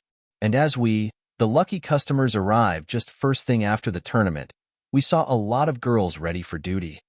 But damn it, no Khajiit winches found. Barely some Bosmare and Dumare girls. The rest were humans. Well, as my saying goes, if it doesn't have a chance to fluff, then go back to the original human way. I go in with most expensive 2 girls, a Redguard and a Nord. All that under Battleborn and Wolfer cold gazes. You can do it too, I won't tell a soul. That's what I said before picking a tent and disappearing with 2 girls. Removing my gear and clothes, I sat in the bathtub while asking the Redguard girl called Xena to take my stuff for cleaning. The other girl, whose name was Alishka, started washing and massaging my back. I must admit, this feeling is a blessing. All that month of traveling, I have seen my naked body few times as I swam in some river for cleaning, and it was cold as oblivion itself. I kinda missed the bathrooms from my past life. Mirrors in this world were rarely found, and I could see myself in is my reflection in the water. My muscles that I never had in my past life were in a good shape. My body is 8 meters, and I still has a chance to grow more as I am not 18 yet. My face was as handsome as ever too. My red hair has grown very much lately that I have to tie it together. I took many of my looks from Hilda. My blue eyes had a strong color and my brows were a bit wide and darker than my hair. If I had a beard, then this young man will be a true killer. I smile for a bit, and it seems like the massage has kicked in. Bring me some of the city's spiced wine, I say, sending the girl away. She nodded and ran out. I hurriedly take my knapsack I brought with me and take out a white potion. This secret potion is something I found in an old book of alchemy. It was about preparing a potion from Troll's ingredients called Essence of the Troll. This potion definitely came from the mod ****NGS of Skyrim. It has the ability to make Little John grow in size. I gulped it and put the bottle back. A few seconds later the magic started to happen and the effects were great. I felt like a troll, a New York one. I closed my eyes to calm my mentality and keep my thinking straight. A minute later the two girls came back with few bottles and cups. A small cup in my hand, a Nord girl with an alluring body at my back, and a Redguard girl with dark skin and athletic muscles in my front. Short minutes later, I drank the whole cup in one go and looked at the girls while losing what's left of my sense. Throwing the cup away can only be followed by pulling one of the two girls on my hips, though I was a bit greedy and pulled the two. Alishka's body was soft and sensual. Zena's body was very well toned and had soft muscles. I couldn't say which I would prefer between those two. I'll just have to find out for myself. I pulled the strings of their one-piece clothes. They became wet long ago and revealed most of the goodies already. I was sitting in the tub, and they stood up to undress. After removing their one-piece dresses, they became in their battle suits ready and waiting. I stand up along with these girls in the tub, ready to take my time with them. I could already make guesses on how good these girls were, but that was too shocking. That Alishka girl on my left side is definitely using UNP Blessed Body in its most voluptuous options. Her body is sinful beyond redemption. All these curves and canyons made me lose my words. DeBella did quite a good number using Body Slide Studio. These east-west melons, the hourglass figure, the soft skin and the long brown hair. The eyes which were downturned yet her hazel pupils were screaming desire. All that can trap souls with no soul trap spell. On the right side was Xena. Her figure was as if it was dancing with the vapor. Her torso was thin but had the perfect amount of muscles for a dancer. Her body was not as sinful as Alishka, but it was more flexible and she could bend it anyhow. Her melons were round and ripe. Her face had a hint of thrilling danger in it. Her eyes were amber and her hair was black in curls that fitted her dark skin. I didn't know where to start, so I picked a girl in each arm and started a kissing round with them. I don't know how it went, but Little John was having the time of its life in the girl's hands. A little while after, I pressed on Alishka's head down as she kneeled in front of me and started giving a special attention to Little John. I carried Xena, and she wrapped her beautiful athletic legs around my torso as my hands went everywhere around her body as our lips never parted. A while after I sent her down with Alishka. Now Little John had all the attention, in rounds. Not a long after I could feel my soul being trapped through Little John, and it became messy down there. The effect of the potion I took a while ago was making wonder as Little John was demanding more attention. I could see the girls decided to teach that insolent fellow some manners and bake it in the oven. Xena came behind me and pushed me on Alishka, who was laying in the tub. The tub has lost most of its water due to moving around all this while. Alishka leaned on left while opening the gates of Tartarus to receive me in. I couldn't help but take that woman on. Her everything was so captivating that refusing such invitation from such person may conjure the wrath of heavens on me. We answered the call of desire and stuffed Little John into the oven. It was hot and wet as if it was powered by magma. Staying like that for a while is the best option to take while waiting for Little John to adapt in. We couldn't leave the rest of the game unmanned, as I had to go left and right making Alishka's moan loader. Our moans needed to be suppressed, but I had only one idea on how to do that, and it was a successful double suppression. Xena wasn't free all that time. She used her lightweight to cling on my back and joined the game of me and Alishka. I could feel her round melons on my back all the time. Little John had already taken his time adapting and had to retort to that hot oven. It went back and advanced again. All the vigor started to return to it. Outside at the gates of Tartarus, Alishka's moans were hard to contain and I was no better. Her legs were wrapped tightly around me. Due to the shaking, the sound could be heard as if Kronos himself was trying to break out of Tartarus. Alishka's leg lock meant that the only way outside is through. I must put down that woman or her demands won't be satisfied. Xena made the matter worse. She was moaning just from hearing us moaning, couldn't help but to send a hand to check her oven. It was already spewing magma and Little John was fighting hard on one front right now. After a minute, Alishka's body twisted up and down as her oven sent all its magma at me. Her arm can't support her anymore, and she let her strength loose as her gate of Tartarus crumbled before mighty Kronos. Should I change it from Little John to Kronos? Next was that troublemaker Xena. I grabbed her fiercely and took her on Alishka. Their faces met and Xena was out of sanity, clashing even with the fallen Alishka. Alishka sobered a bit and took Xena head-on in a long kiss. I center myself behind Xena and invade her oven with Little John. That place was tight and perfect. Little John started action immediately. Xena was moaning crazy and Alishka was suppressing her lips to lips. I held to Xena's back while working on her oven. After a while I flipped her to face me. She rested her body on Alishka's and now I had the two girls cornered and ready to be played with. I moved from Xena to Alishka and took my time with both. Not long after, Xena's oven was giving up all the magma it had to Little John. That was it for round 1. Round 2 and 3 came after until Little John finally gave it his all and made mess all around the girls. They were too tired to stand, but a minute later Xena stood and washed herself and Alishka. Then they washed me again, and it all was clean. I couldn't help but smile. This was my first time in this world, and it was fantastic. Living a normal life on Earth made my standards so demanding in this life. After washing, the girls dressed me and remained naked in front of my eyes. "Master, come to see us again." Xena waved while making a fake, innocent face. "Yeah, sure." I was satisfied beyond description, so I just waved away. On my way out, I saw the bathhouse mistress glaring at me. I walked to her and said, "Hey, your friends have already left, and you owe us 2 hours." The mistress said, "I already paid for 2 hours." I retorted, "I paid, and these people won't work unless be paid to." "These were the first 2 hours," the lady said with scary cold eyes. "But wait, what do you mean the first 2 hours?"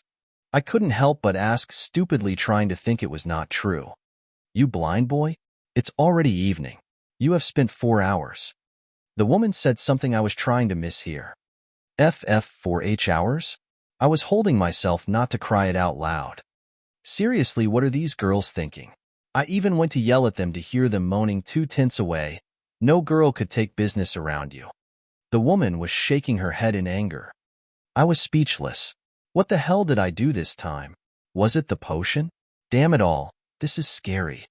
But to hear our moans 2 tenths away is absurd. I must apologize. "Sorry about that. Next time I'll take a tint in the corner." I was trying to come up with something. "Next time you take it into the secrecy rooms where no soul can hear you, pay up and leave already." The woman yelled at me. I paid and went to the side of the bathhouse. There was a barber shop with an altmare working it. I asked for a trim to make my hair short and stylish. Unlike the noobs in Riften, this man was an expert. He even witnessed the fights and bet on me, so his win was good. He told me to come back and was very friendly. I have a poor opinion of high elves, but this man was all right. His name was a Mikolo, and he had a shadow mark on his shop. It was a triangle with a circle in it. This place was a safe house for escaping thieves. Looking at the mirror he provided, I could finally see my face to the clearest detail. I have been trying to find such a good mirror, but of course, An expensive hair stylist would have one. Even Nurina, who was rich and capable, doesn't really have mirrors. What I could see in the mirror was I, a young man with racial features of Nord such as blue eyes, pale skin, and colorful hair. But after asking for the same taper hairstyle I used to have in my past life, I already confirmed what I thought of long time ago. The facial features of my past life didn't change much. The colors of my hair, eyes, and skin were the only things that changed. My eyes were the same Egyptian wide eyes with the saber-like brows.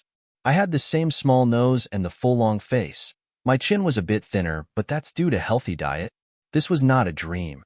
Me is still me, just a little luckier and much more handsome.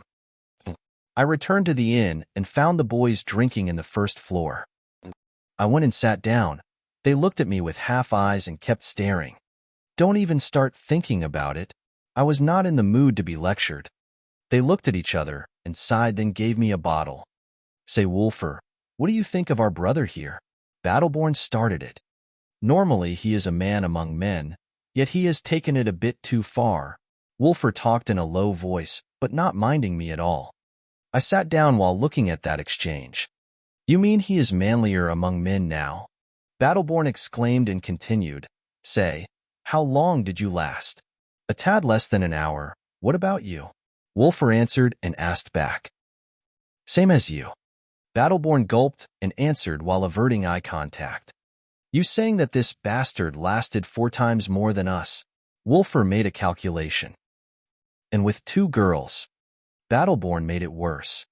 Damn, they both said together while looking at Little John's location. I caught goosebumps. Calm down, guys, this was just a huge misunderstanding. I got a trim on the way back and visited some places. That's all there is to it. I made excuses. Look at him, knowing no shame, as if we didn't go to check on his tent before we leave, Battleborn said with disdain. TCH, he's a Khajiit lover after all. He even lies as much as them. I bet the first thing he did when he arrived at the bathhouse was to look for Khajiit wenches. Wolfer said, damn it, he found out that much. It took me the whole night trying to clear away this scandal. Next day I woke up and was in a good shape. Yesterday was great and today is having a good start. Breakfast tasty, weather warm, birds chirping, bards singing, and morning coffee. Ah, what a blessing. Coffee can only be bought in solitude from the East Empire Company, so I am taking all the coffee with milk I need. My friends woke up a little while after me, and they looked at each other with their sleepy faces. They said in unison, F******. What of it, huh? I just woke up before you guys and ordered your breakfast too. Who is the bestest friend in the world? I retorted. That won't make me feel any better. Just admit it. What kind of a potion did you glup up yesterday? Wolfer retorted back and asked. Didn't you guys drink the stamina vigoration potions? I remember giving them one each. One wouldn't last third of the time they lasted yesterday. I think you took something different, though. Battleborn made a speculation. I did. Remember that troll we killed on the way here? I said it without hiding it. What of it? Both said in unison. I extracted few ingredients from its marrow and made a medical potion that can enhance one's properties to the point of wonder. It never said anything about the duration in the prescription, though. I declared with a grin. Look at him having no shame. He tricked us with some cheap potions and glupped on the good stuff, Battleborn said with a stiff face. And saying it enhances properties, but didn't say anything about the duration. Taking us for fools? Duration is a property, you fiend. Wolfer said with another disdainful face. Such a way is no Nord way, Battleborn continued. Ismir's beard. What does this have to do with Nord ways? I couldn't take it anymore. I'll say anything as long as it makes you feel worse. Battleborn spoke his true intentions. So it was like this, fine, I'll make you guys one each. Told you he is our brother. Wolfer smiled while drinking. I know, one can tell a true Nord when he sees one. Battleborn kept making Nord-related nonsense. I couldn't muster any power to retort any more. These guys caught many bad habits from me. I couldn't help but smile, though. I had once felt that feeling before. Fatty and Four Eyes were like that too. We did all sort of weird stuff. We swore to do all fun stuff that are expensive, immoral, and fattening. as the one who actually made real money was in charge of the expensive section, and the two took the rest. I am sorry I left you guys earlier than I should. Or maybe these two are your incarnation in a different world and heaven was so kind to bring us together this way. I don't think I'll ever know, though. An hour later, we walked out of the Winking Skeever and headed to the castle where the arena is. We didn't want to accept more challenges, so we dressed like normal people. I walked up in my unique, stylish, otherworldly customized fashion. In Riften, I requested many unique clothes such as modern-looking shirts and pants. Tailors aren't that skilled in these parts, but I could get my hands on few white shirts that can be worn like robes, those from Witcher 3, and fit tight dark-colored pants. I also like to wear custom-made fur jackets on them for the cold days. My boots were made by me, though, in a sports boot style. They were soft, and I learned an enchantment that removes smells and infection, so they are the best for all purposes. I looked stylish in my own eyes. My taper hairstyle was just fitting the whole thing. I only needed some shades, a watch, and a thin chain necklace, yet these stuff can't be found in Nirn. I had black Dwemer eyeglasses that originated from the mod realistic eyeglasses. I put on a very stylish amulet of Akatosh and some small bracers. I didn't carry any weapons as I couldn't ruin this style. I can just shoot spells if I need. Wulfr always wore Nord robes that fit his large build along with a triangular hat that he liked for some reason. He also had an axe on his side. Battleborn wore some fine clothes from an expensive shop nearby, and his sword was hanging from his side. Let's head out and watch some matches. We went out, and as if the world was going in slow motion, we walked in the street, Battleborn to my left and Wulfr to my right. I don't know how could I hear Led Zeppelin, Immigrant Song, which I didn't mind at all, as it seems the author was listening to it and it strangely fit the mood. We looked like rich people, even though only one of us was. The other two were fresh out of the orphanage orphans. Sviti, or who became Lindley as of late, joined us on the way. That girl was always being spoiled and protected by us so she could be considered our little sister. Reaching the castle, I showed my token and went right to the special seats made for the teams. Team White Wolves won a few teams that didn't lose at all in the challenges, so we had a good reputation already. Along with our beautiful Lindley, we already became famous. The arena was front of us, and there were a lot of applause as it seemed that a member of Team Golden Swords of Solitude was challenged by a member from North Star from Dawnstar. These teams were ones of the teams that were sponsored. The first was sponsored by Torg himself, and North Star was sponsored by the Jarl of Dawnstar, Skald the Elder. I don't really know these guys well, but one guy was a blonde with a very shiny armor and a bastard sword. His name Argir Swift-Hilt from the Golden Swords. The other guy was Ongium Scarmouth, a tower of muscle with 2 axes each hand. Knight style versus barbarian style. This must be interesting as the two of them were not helpers, but the main participants. Argir was a handsome guy with a tall blonde hair and good height. He looked to be one of the future king's men. His style is a bit mysterious to me. Ongium was 2 meters in height and wore a leather armor with 2 axes in hand. One could tell his style was speed and power. Ongium took the initiative and kicked the ground, flying at Argir, swinging his left axe from upwards. Argir, who took a stance, made a step dodge in the last second. He was not really making any effort, but Ongium was not that simple. He followed with his right axe horizontally at Argir, who was on his right, covering his side and making Argir retreat again. Argir jumped back and took a stabbing pose. I thought that he would launch himself at Ongium's opening, but he just waited. After Ongium approached, Argir started stabbing and slashing and stabbing again. It looked messy, but it was so accurate that wounds and cuts started to appear on Ongium's body. Ongium, on the other hand, became slower and could only retreat while guarding. I couldn't see a rhyme to Argir's sword, but he was something else. He was aiming at precise locations in his opponent's body. That was like a surgeon, but he was dismantling people, not fixing them. I must admit it, he is good. As good as me and Farkas. His hitting speed is really high, but his body is not that strong. That's why he would rather wear a heavy armor on his waist and his arms and legs only in protective light gear.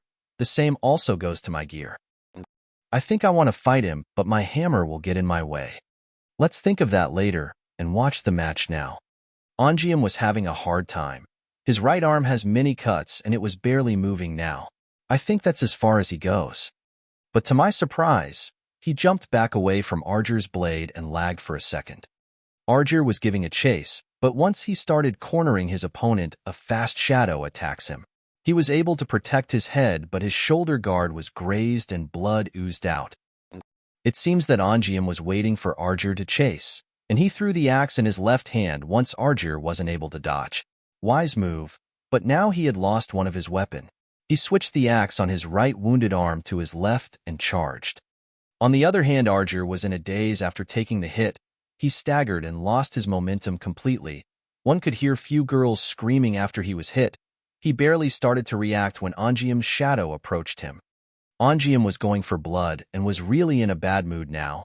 He didn't swing his axe, but he attacked with all the might he can muster in one straight kick. Argir received the kick and flew backward.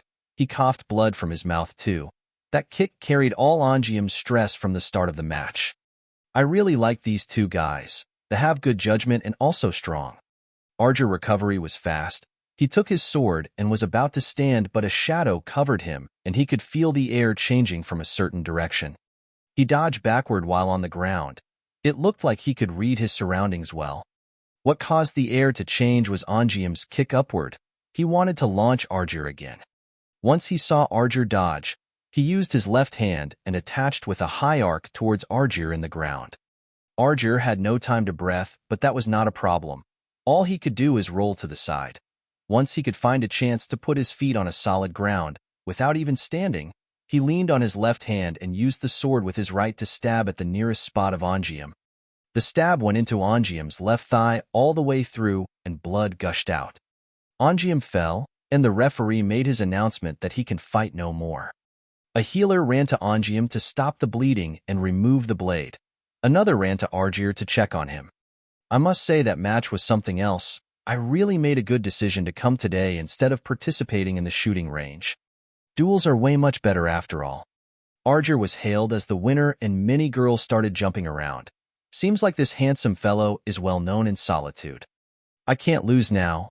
I don't have a weapon, but I need to fight or else my adrenaline rush will go to waste. I look around for anyone who can fight. The arena was full due to Argir's and Ongium's pre-announced match, so I had to take the chance. After a few seconds, I spotted a tall elf woman in a college robe. She was an Altmare with 3 boys and 2 girls around her. From her outer appearance, I could guess that she is one of the NPCs I know. That is teacher Faralda from the College of Winterhold, master-level mage at the Destruction Major. So they were here too. I don't have a weapon, but most of my enchanted gear is on me. The belt, the ring, and the amulet of Akatosh that gives magicka regeneration. I walked to her and greeted. If I am not mistaken, you are Master Mage Faralda from the college? High elves get things done quickly when people are more polite. It is wizard when you add the word master to it, and your information is not right, though I would rather it would be. My rank is still that of a wizard, but that's of a little importance to people outside the college, I guess, Faralda said in a haughty manner. I feel like I was scolded just now, but I can't point to where it was. Anyway, she was no master yet. So, by any chance, are your people up for a challenge? I cut to the chase before any annoying idea come to her head. I don't understand, why should we join these barbarous acts of common folk? And why should my students fight a no-name like you? Faralda kept spewing nonsense again. This woman is annoying, so, you guys came to fight or not? You can't refuse a fair challenge once you are challenged, or it will be considered a loss on your side, right? I spoke to her students directly. These guys looked to each other, and one of them stood. I am Rusning, the main participant, whoever sent you. I'll take them on. His name was Rusning, and he wore a blue college robe with a hood that, he looked Nord enough for me, so as his teammates. It seems the college used their Nord students for this tournament. I guess they want to make their image look better with Nords.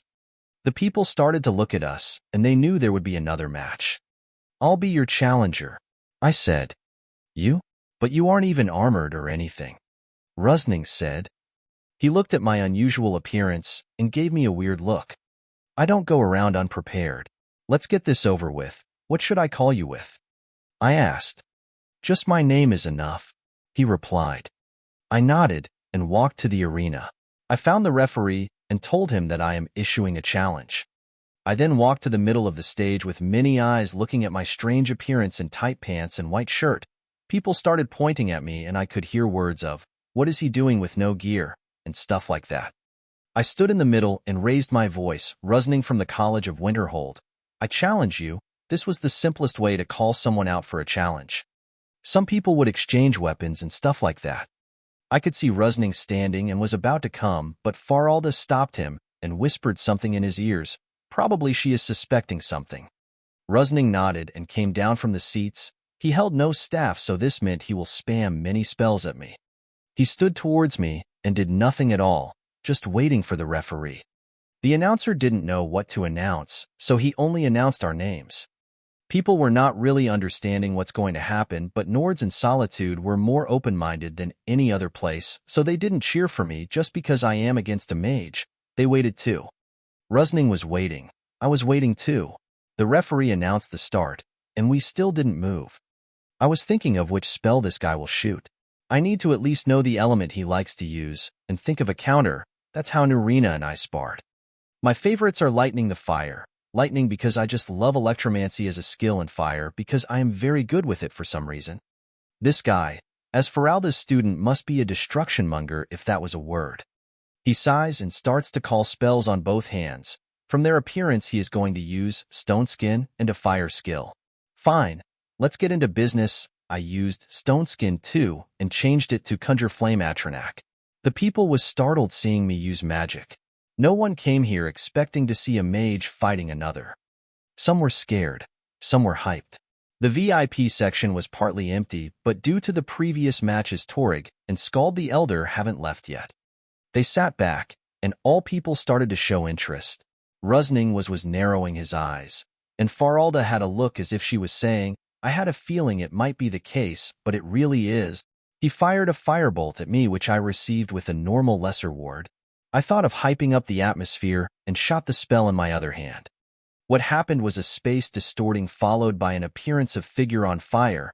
It looked like a female and was hovering around itself. That was a flame Atronak. Before anyone react, I summoned another flame Atronak. My conjuration skill was good and second only to main mysticism. This was also due to the mod multiple summons that makes the conjurer summon more Atronaks and raise more dead with every rank up. 2 flame Atronaks stood in front of me, and the people just realized what happened just now. Some people screamed and some looked in daze. Some children were very amazed by what they saw. The 2 Daedric creatures I summoned made the arena in a stir. Rusning was calculating his strategy fast, but why would I give him time? I commanded the Atronaks to fire and made another 2 spells ready. They were my signature Quadrant Ward on my left and a Bound Sword on my right. Rusning started spamming ice spells and my Atronaks dodged left and right. My control over them was good, and I also can summon 1 creature more, but my control would worsen over 3 Atronaks. An exchange of spells were going between Rusning and my Atronaks. I ran to the side and charged at Rusning. He was observing me the whole time, and as I slashed at him with the spectral sword I bound, he jumped away and fired an ice spike at me. I used the Quadrant Ward in my block it and charged again as my Atronaks started blocking his escape routes. I am not even done yet. I slash again, and he retreated to use fire magic and deal with me as it wouldn't actually harm my Atronaks. My strategy was to counter his fire magic with my flame Atronaks, which don't get damaged by its own element. As I drive him to a corner, he fired a bigger firebolt. I didn't think much about it, tried to dodge it, but it was fired to the ground right next to me. I suddenly understood, but I was too late. He also ambushed me by using apprentice-level spells, and then used an adept-level spell. This was Fireball, and it tends to explode. My stone skin was on, so I didn't get harmed, but I took the next flight to the other direction of the explosion, and took me few seconds to recover. Rusning used that time to deal with an Atronak swiftly, and the other was going down. I couldn't let him has his way, so I cancelled the ward and fire a lightning bolt at the insolent fellow. Mages tend to hate lightning damage and try their best to avoid or block it. Fortunately, Rusning momentum against my Atronak made his reaction speed to my long-range attack slow, and he was struck nicely. I could see his face turn anguish as he felt a chunk of his Magicka pool fly away. Lightning is a counter mage's magic, so he was disadvantaged with a good strike. I kept firing few lightning spells again, but he was ready and I couldn't spam lightning forever. It was the costliest element for a reason. My Atronaks were already defeated, and I dispelled my spectral sword. Me and Rusning needed a breath for the coming showdown. We looked at each other and read spells on both hands. I readied sparks, and he readied flames. According to the mod magic duels, if two spells met in the way of each other, a channeling contest shall begin by pushing each other with destruction elements. Rusning took a pose by positioning his hands to the right side in a dual casting way and summoned his fire. I do it more stylishly by raising my hands in the air together and summon my lightning. Two beams of channeling spells gets fired against each other and clash between us. I raised the output a little by little, but Rusning was going all out for some reason. It caused my beam to get shorter and being pushed back a little. This was fine. I haven't even spent much magicka, so I was confident, but I could see Rusning's face sweating already while grinding on his teeth. I took a deep breath and I raised the output more and more as my blue beam took back its original length and advanced against Rusning steadily. Rusning was not able to move, or his magic beam will get disturbed. His beam was at its end as my magic crashed into Rusning, directly sending him flying. He flew for a few meters and hit the ground hard.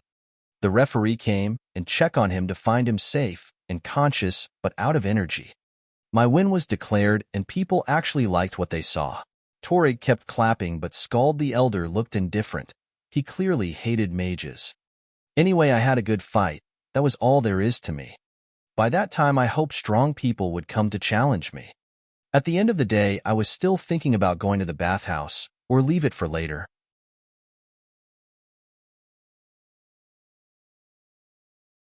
Chapter 18, Madness. Third-person POV. The night of the second day of the tournament was cheerful and many people started to celebrate after witnessing the amazing fights of the day. Two fights made the people of Solitude lose their minds. Argir Swift-Hilt versus Ongium Scarmouth were two blood-boiling. Many young boys after that match wanted to learn the ways of both junior warriors. But the second match was too flashy that it covered the hype of the first match. Magic, as a dreadful force in Nord eyes, was the cause of many misfortunes. The Oblivion Crisis when the Daedric Prince Maroon's Dagon tried to enter the realm of Nirn was caused by extremist mages. The Great War was against the High Elves, who are also mages, adding to that the Great Collapse that destroyed Winterhold and left nothing behind except for the College of Mages.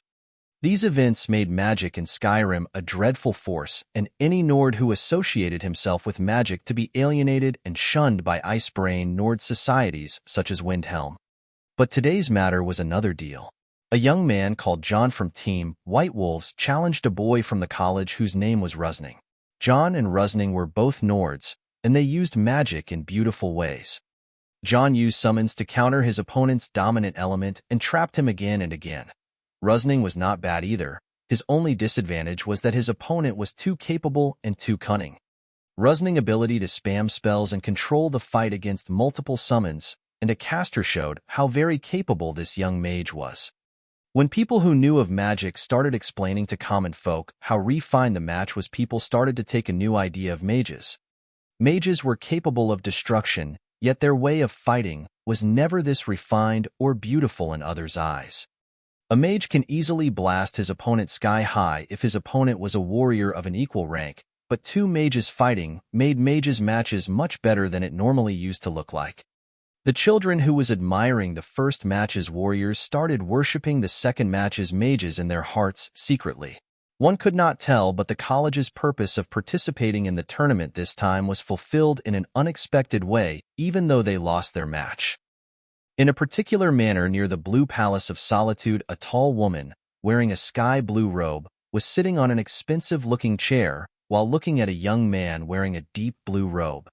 Her gaze at him was emotionless, but he was not looking back at her. He just looking to the ground while standing in front of that woman. A wild mage. That's all we could find about him. An orphan from Riften that can use magic and barely left the orphanage a month ago, was able to defeat a trained destruction mage from the college. What the F***K was that? Someone explain it to me. The tall woman was shouting. That was clearly Faralda.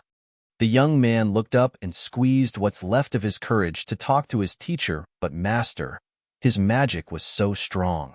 You could see him able to control many Atranacs and using conjuration to a strong degree. I couldn't have much space to breath. He said, That's all you have to say? Fine. Then what about the duel? What the F***K was that? He was clearly an apprentice rank mage. You are a journeyman mage already. How could you lose that bad? Faralda was shouting her lungs out at Rusning. I don't know, master. I could press him at first, but it was like pushing against a wall for a second, then the wall started pushing back. Rusning said, A wall? Are you F***king kidding me? Why would a Nord, let alone a wild mage, would muster such a strong magicka? He wasn't even a Breton for Oblivion's sake. Faralda was angry. She stopped and looked at Rusning again, then said, You failed the college, you failed me, and unless you atone, I'll deal with you when we return. Now get out. Rusning turned around and left hastily. After he walked out, Faralda was huffing from anger and threw away the stuff on the end table next to her chairs. Outside the room, Rusning stood with a sad face. His friends from the Destruction Major stood around him showing support.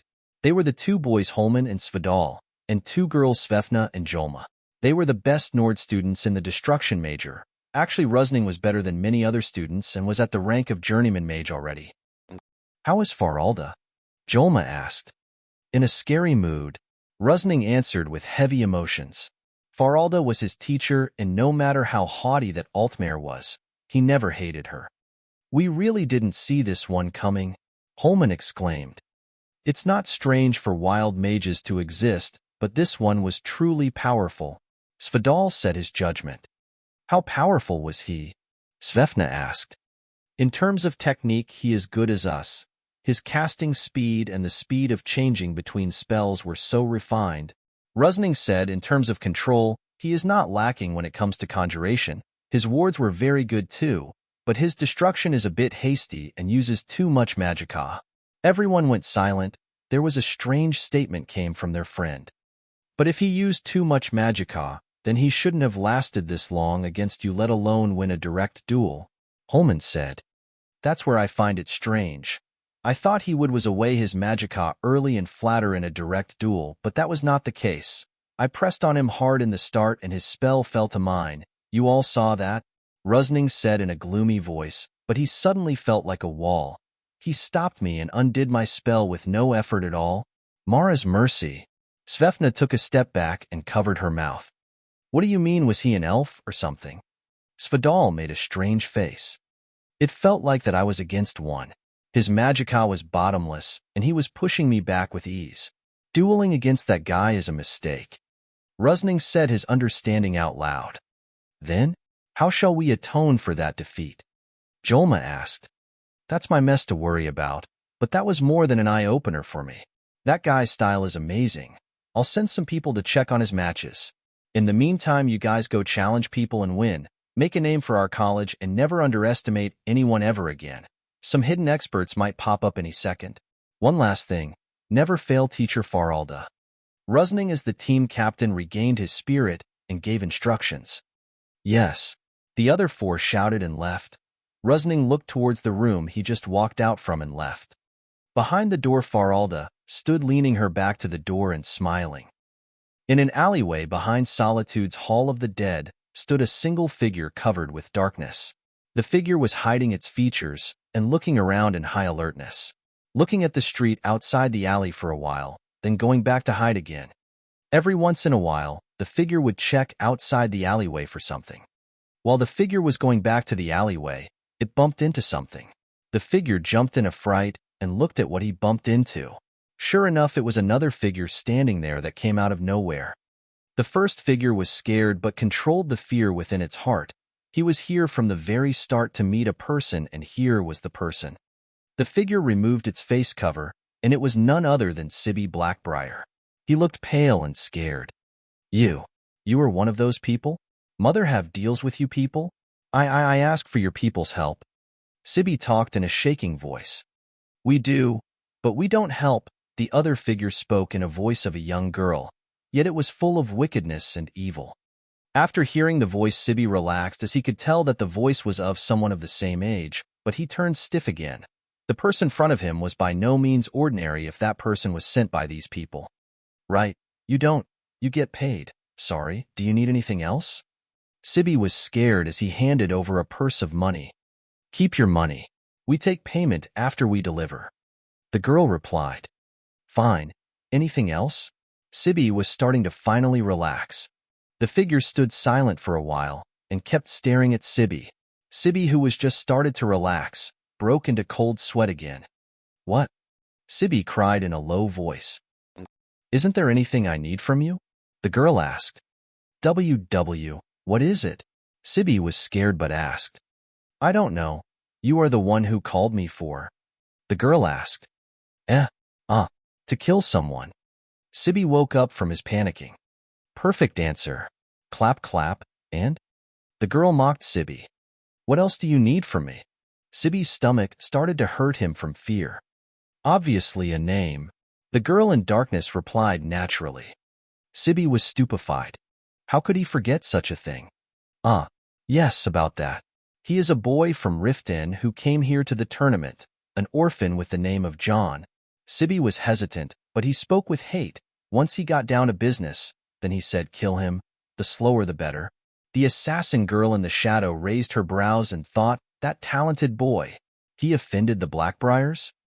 Fine, the girl said while turning away, but she stopped and said, you know, I stood front of your mother once and I was with a senior of mine. The air she gave made me tremble, but for a Blackbriar, you are a pu****y. Sibby stood in a daze, and as he could no longer retort to that person, she left after insulting him. Normally he would retort and make a fuss, but since that day, when he tried to play his tricks on that boy, he never became the same person once again. He could be domineering in front of people, but it was all just a facade. He could never forget that shout. He was so traumatized by it that he never had a good sleep since. He could barely hide from his siblings. He could hide it from his mother, but he knew he couldn't hide his fear forever, has had to face it.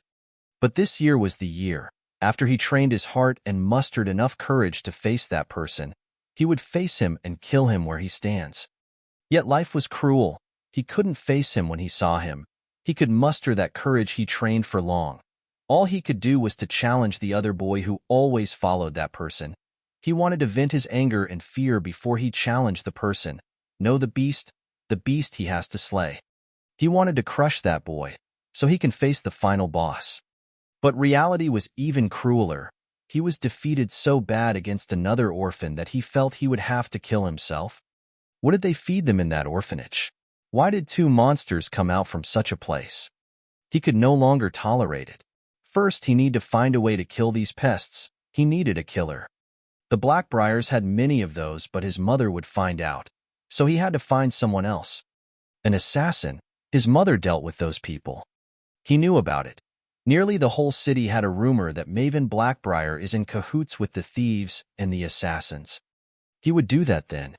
He would call for them. They will kill that beast for him.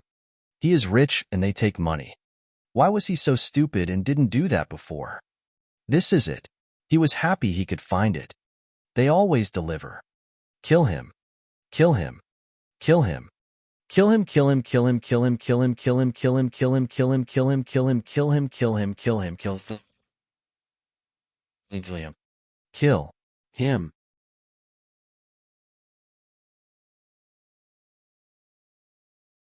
Chapter 19. The Crazy Poet. The wimp gave name, for whose came doom, with swift leap's pace. She goes back home. The sky was dim. The night was grim. That girl had ran. On rope and rim. She jumps and rolls. On roofs and walls. As darkness dances. When silence calls. She climbed on roof. Chanting the proof. Of darkness door. In place so aloof. And where she ran. There sat one man. Of wisdom deep. And witful plan. She neared him there. In utmost care. With some dead name. Of boy John Dare. Have you finished writing your nonsense? A boy voice sounded. The boy was wearing a fit-tight outfit of black and red. He was also wearing a small hood covering his head. What responded to the boy was a girl. She was a thin girl with a dark aura. She wore the same outfit as him, but she was crawling on something, and it seemed to be a journal. The girl had a pale skin and few scars on her left cheek with an eye patch on her left eye. Her hair was black, tall, and tied. Her ears were pointy but not tall like elves. She looked ominous as he was grinning to her journal. Stabrius, you know I can't resist writing poems when I have fresh ideas. The girl talked with no sanity in her eyes, while looking at the words she wrote. Mabia, focus now. You've got a contract and we must get to business. The boy named Stabrius came and held the girl from her shoulder. Have you spoke to Viezra yet? The girl who was looking at the journal with lust glared to the boy with scary eyes, because of his interruption, which caused the boy to back away. He said this night was a good night to shed blood in the name of the Night Mother. Mabia said. So which one of us is going? Stabrius looked at her and asked. Both of us. The target is as old as us, but he is too talented. We'll strike him in his sleep, then run for it quietly, she said, and continued. Viezra said that one of us is to attack while the other stays hidden. If the target becomes aware, the attacker runs, and when the target tries to chase, the other takes his life from the back. Failure is not an option as always. Stabrius made a sigh while saying that. Let's head out. The nights of First Seed, March, is long and poetic. Mabia stood up from crawling. I may catch on a good ending for the poem. Stabrius sighed in his heart again and again. This girl was a lost cause. Her heart was 1/10 on the kill and 9/10 on her poems. She always wrote poems for every contract. She was not that bad either, as Viezra, the senior who mentors them, didn't mind them at all, and said that every assassin had his or her style that keeps them sane. But that girl was insane. Stabrius wanted to retort, but he couldn't. Even though that girl could barely focus on her kills, yet she was still more skillful than him. He could only follow her lead and do as she says. Even though he hated it, he couldn't do anything about it. Tonight they had another contract on one of the tournament's new rising stars. He was both mage and warrior with high agility. Frankly speaking, that was a scary talented person. Yet strong people have the same weakness as anyone else. They have to sleep. Striking while asleep is the normal style of slayers, rank in the Dark Brotherhood. Mabia and Stabrius went to the rooftops and jumped through them numbly and unseen. After half an hour, they arrived to the other side of the city. It was the shopping district. The target lived in the inn, so that was where they had to sneak into. They, as professionals, could easily locate their target. What was left was to figure out the fastest way out. After a minute, all was done. Mabia and Stabrius climbed the wall that led to a certain window. That window was of the target's room. He was staying alone in a room, so that made sneaking much easier. Now, the time to act. The target was confirmed to be sleeping. Stabrius was to go and kill while Mabia was to cover his back. They opened the window with swiftness and Stabrius sneaked in. He approached carefully then. First-person POV. Tick, tick, tick, tick. What? Why is that reacting now? I opened my eyes. This is my alarm spell. It detects people with hostility, and I charge it with enough magicka for it to last a day. But why in this hour? I don't understand, but I can't be negligent. If someone wants to ambush me, then I must ambush them first. Now, think quickly. First, where is that person? I don't have detect life spell, but let's detect the magicka around. There. Outside the window, 2 magicka signals, less than average, probably humans. No other signals seem to be out of place except for those, so let's make preparations first. Lately I learned a new spell, and it was good. It was Lightning Rune. It could make a magic circle appear on a solid surface, and once something steps on it, it explodes with lightning. Let's go with that for now. I casted the spell under the mat near my bed and covered myself to act sleeping while preparing another spells in my hands. One was Lightning Bolt and the other was Stone Skin. I can't wear any armor now, so I need to be protected. Once the presences started approaching, I could feel them right outside my window. Few seconds later, a figure descended quietly and sneaked near me. From a half-opened eye, I could see his gear and the skin of his face. That looked like an Imperial man with the Dark Brotherhood gear. Damn it, what do they want from me? The assassin came closer and unsheathed a dagger. Before he could have a chance to jump onto me, lightning broke out under the mat. The rune under the mat exploded in lightning and struck that assassin. Soon after, I casted the stone skin and jumped out of the bed, then shot the lightning bolt on my other hand at the assassin. After too much lightning went through him, The assassin fell and could no longer defend.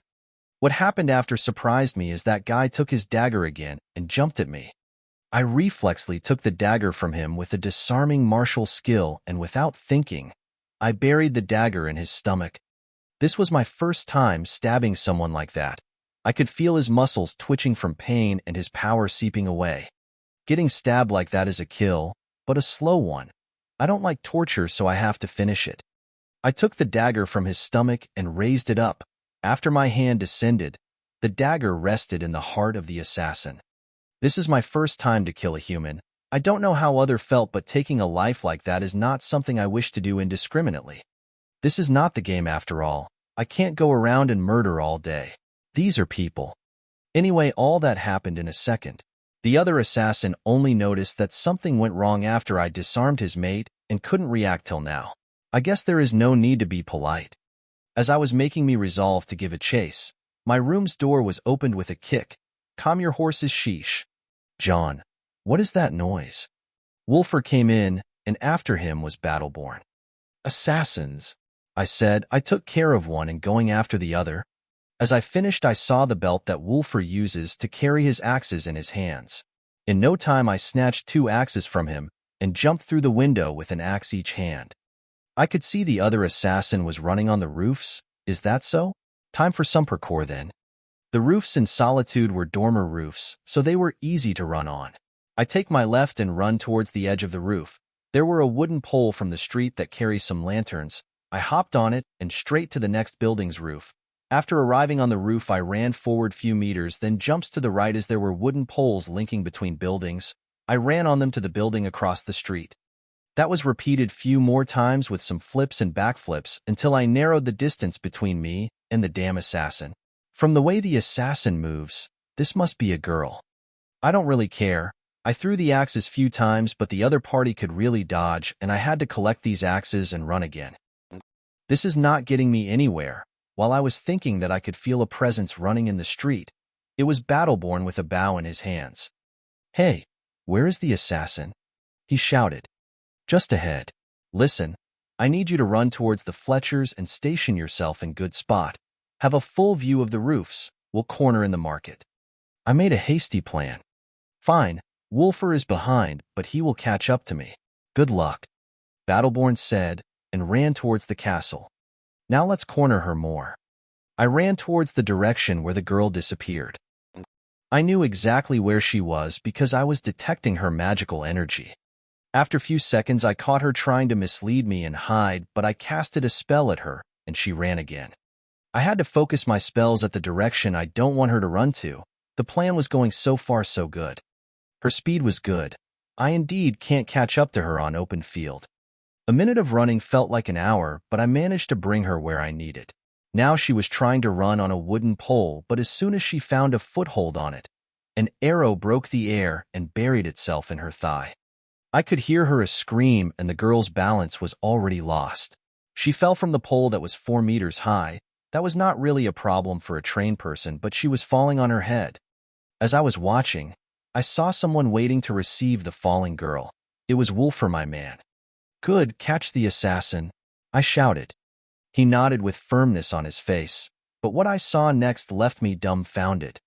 I told him to receive her, but why is he carrying my hammer, Argir, with him? Hey, wait, this is not how you receive a girl. Just grab her and bend her down. I wanted to say all that, but it was already too late. Wulfur used the hammer like an experienced baseball player with a bat. He directly hit the falling girl horizontally in her stomach. That was a talented blacksmith using a hammer in combat for you. What I saw was not unexpected, but still left me in awe. The girl flied to the market square with a beeline. Damn it, Wulfur. After a second, the girl crashed on a stall and fell to the ground. The place was empty, thank God. I jumped from the rooftop and ran to Wulfur, then looked at the girl.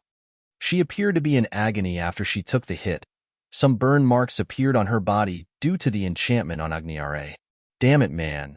That was a girl you hit just now. I looked at him and took the hammer. A girl? Wasn't that an assassin? Wulfur asked. Yes, I answered. An assassin girl? Wulfur made a dumb question. Isn't it possible? I questioned his logic. But whatever, That girl started to move again. Impressive. Suddenly I saw a cold light and my reflexes kicked in. I kicked towards Wulfur and sent him away, followed after a silver beam of light passed through his location. The girl threw a knife, and it was lethal and accurate as hell.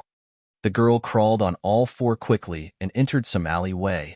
I ran after her and entered the alleyway, but another silver beam was sent towards me. This girl is persistent. A minute later, I could hear heavy huffs from the alley. That must be hers. She was cornered and had only few bones intact to move her arms and throw stuff. Battleborn and Wulfur were behind me. Battleborn was ready to shoot, and Wulfur was smashing some wood barrels with his axe.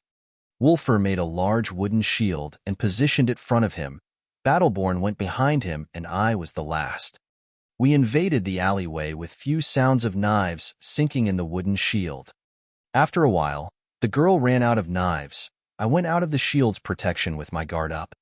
I could see her under the moon's light. She was a thin girl with dark short hair. She already removed her hood and masked to breath. Seems like Wulfur's strike made a score on her lungs. Her left eye was white as she has lost its sight long ago. She also had many scars on the left side of her face, old ones it seems. Her skin was a pale, and on the sides of her head there were short pointy ears. Half human, half elf. Narina told me about them, but that's my first time seeing one. The right side of her face gave off her beauty, but no matter how pretty she is, she was an enemy. I don't like killing, and I hope I don't need to resort to it. I used Bound Dagger spell in my left and walked to the girl. As soon as I reach her, she tried to kick away, but she was already weakened. I grab her from her neck and tighten my grip while lifting her up. I could see more agony, and she raised her hands to attack me.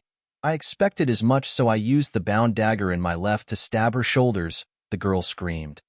Sorry for being cruel, but we have two ways to end this. The easy way or the hard way. That depends on how fast you loosen your beans. I said like a character from some spy movie. I dispelled the dagger and changed it into a calm spell.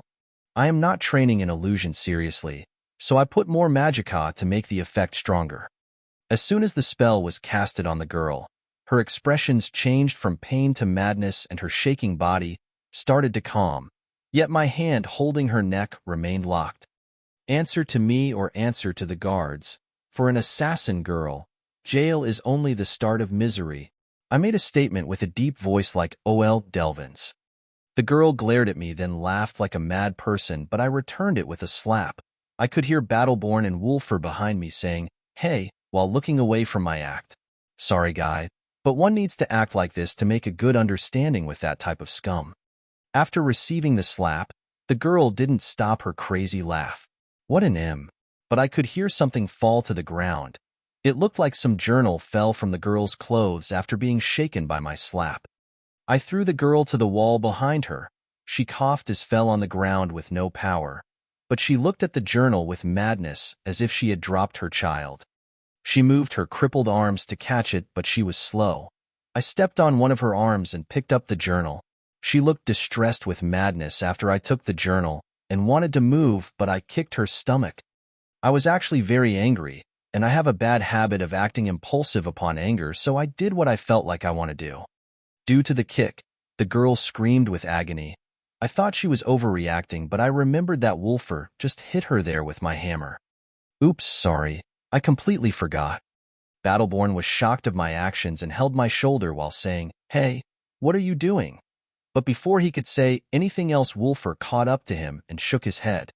Well, sorry you had to see that, guys.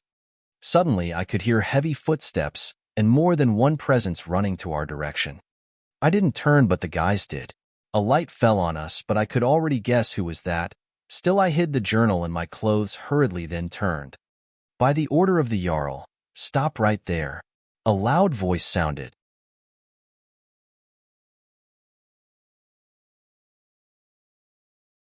Chapter 20, Day 4. Then kill.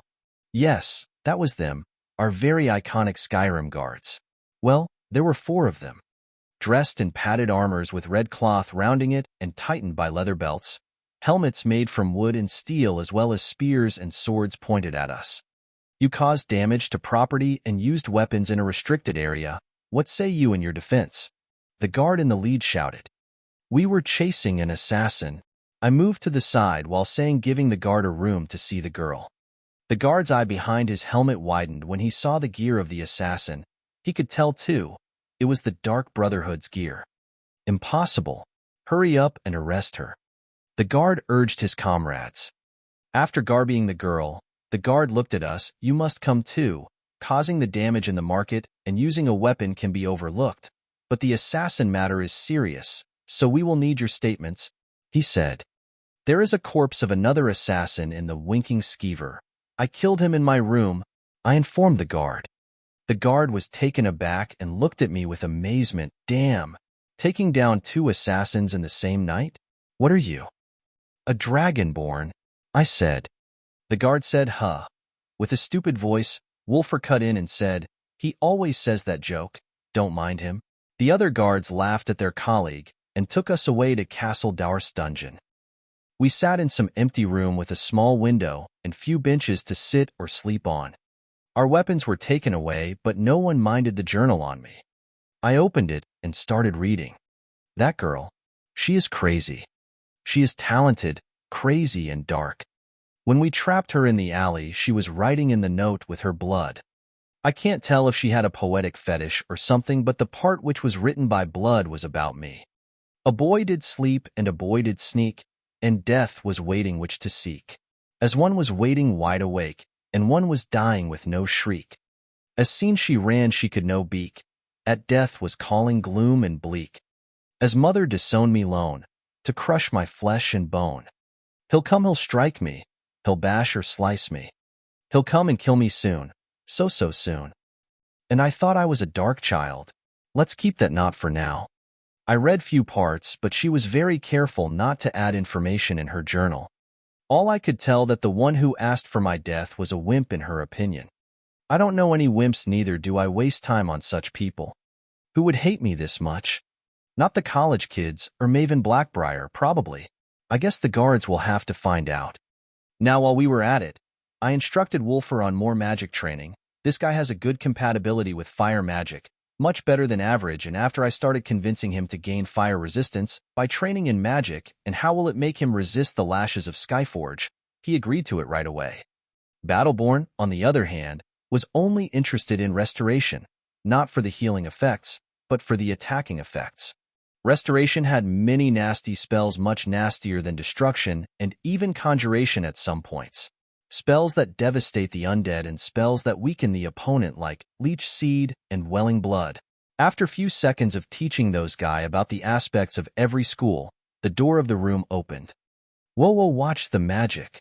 A guard stood at the door and was in awe of the amount of magic he saw in the room. A man in armor pushes the guard to the side, then enters the room. The guard noticed and said, "Sorry, Captain. What's going on here?" The man looked at me and asked. "Nothing, just training some healing magic," I answered. "You are healers?" "Seeing what you've done to the assassins, I say, I would never fight with a healer ever again." The man said and laughed. "I am the commander of the guards here in Solitude. You can call me Captain Aldous," the man said while shaking hands. So that was him. He is an NPC.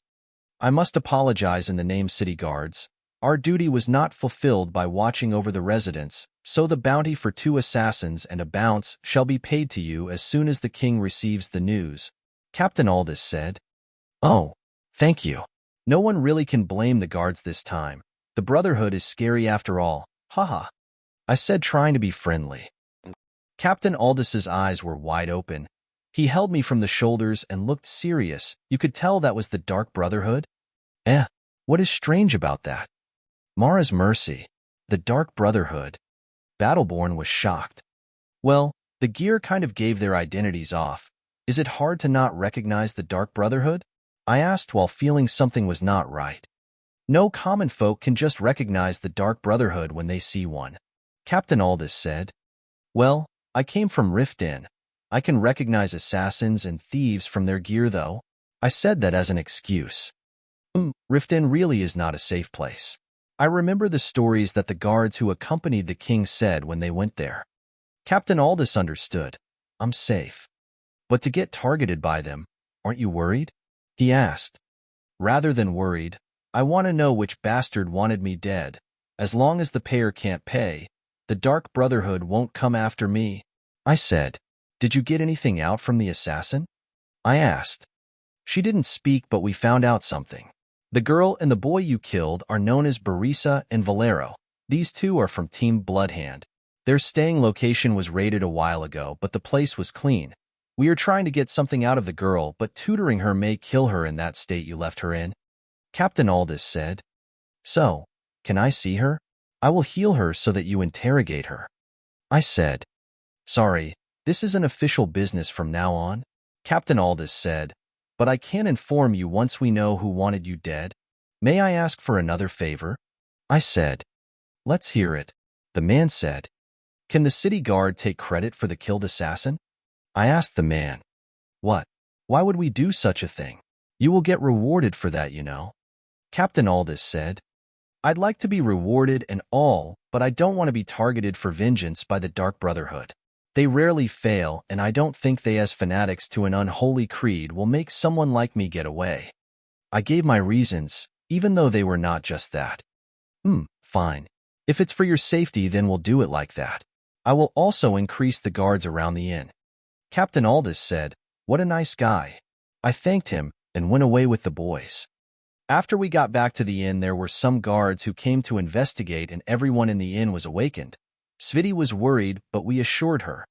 The news spread in the city like a wildfire the next day. A rising star gets targeted by assassins, and the assassins got killed and captured by the guards. Someone will be very furious today. I went to the shooting range outside the city near the stables and found some seats. There were not that many as people as in the arena, but it was still crowded. I find the place where I can register and see the rules. The shooting methods were open. One can use anything as long as it reaches the target. Wolfer will throw axes and javelins. Battleborn will use a bow, and I will use magic. Each round has 3 stages. The first will be shooting the red targets between the blue targets. The second will be shooting the red targets floating in the river. The last will be shooting the flying targets. That was pretty much it. It was boring, and I finished it in no time. My time was around 1.5 minutes faster than most archers or throwers as I used lightning bolt spell. After the contest, I went back to the city alone, but I met someone unusual on the way. It was Gulamii, the Argonian fence of the Thieves' Guild in Solitude. It has been a while, John Dare, Gulamii said. It has. What can I help you with? I asked. I actually knew he would come, but that was too soon. I heard you were attacked based on some misunderstanding yesterday. A friend of mine wants to have a word with you, he said. A friend? Is it the assassins? The Thieves' Guild and the Dark Brotherhood had a good relationship and understanding as the biggest 2 underground organizations, but that was another story. What does that friend of yours want? I asked. To talk? Nothing more, Gulamii said. Fine, let's see what they have to say, I said and went with Gulamii. The docks of Solitude were large and had many ships. Unlike the game, the ships were coming and going and the place was bustling with life. We reached the office of the East Empire Company deep in the docks area. Gulamii entered and I followed him. I could see an Altmare and an Argonian waiting there. This is Miquelon of ours. Gulamii introduced me to the Altmare. Yes, we've already met, I said, and offer a shake to Miquelo. Miquelo is the barber from Chapter 17. I never thought it would be you, Miquelo said while shaking my hand. Gulamii interrupted and introduced the other person. This is Jimzaw. He is from our business partner's side. Jimzaw appeared to be an Argonian with 2 horns back on his head and his scales were green. He was wearing normal clothes, but I felt he is strong. I can't tell Argonians apart actually, but that maybe is Viezra from the Dark Brotherhood. Nice to meet you. I am John. I introduced myself. We heard about you, but we never thought you were one of our friends' people. I must apologize for the matter of yesterday, Jimzaw said. I came okay from it. Can't say the same about your people, I said, being no polite at all. It's a shame. Truly sorry about it, Jimzaw said, but I need to ask you what exactly happened that night. I thought you would never ask, but I am not that fool to tell you the truth. I sighed while looking down, acting tired, but I was rechecking my cover-up story. I looked at Jimzaw and said I was sleeping soundly that night. Suddenly my window was opened. Normally, anyone wouldn't feel it so fast, but I am not used to the cold of solitude. As I started to feel aware I could see a shadow for someone with a dagger on top of me, all I could do was to kick at it, and then I fired a lightning spell. It was not hard for the other people to hear the lightning, and all the inn woke up. Your people ran, and we gave a chase. Finally, the guards cornered them, and one was killed while the other was taken. You know the rest. Jimzaw was scratching his chin while thinking. So it was like that.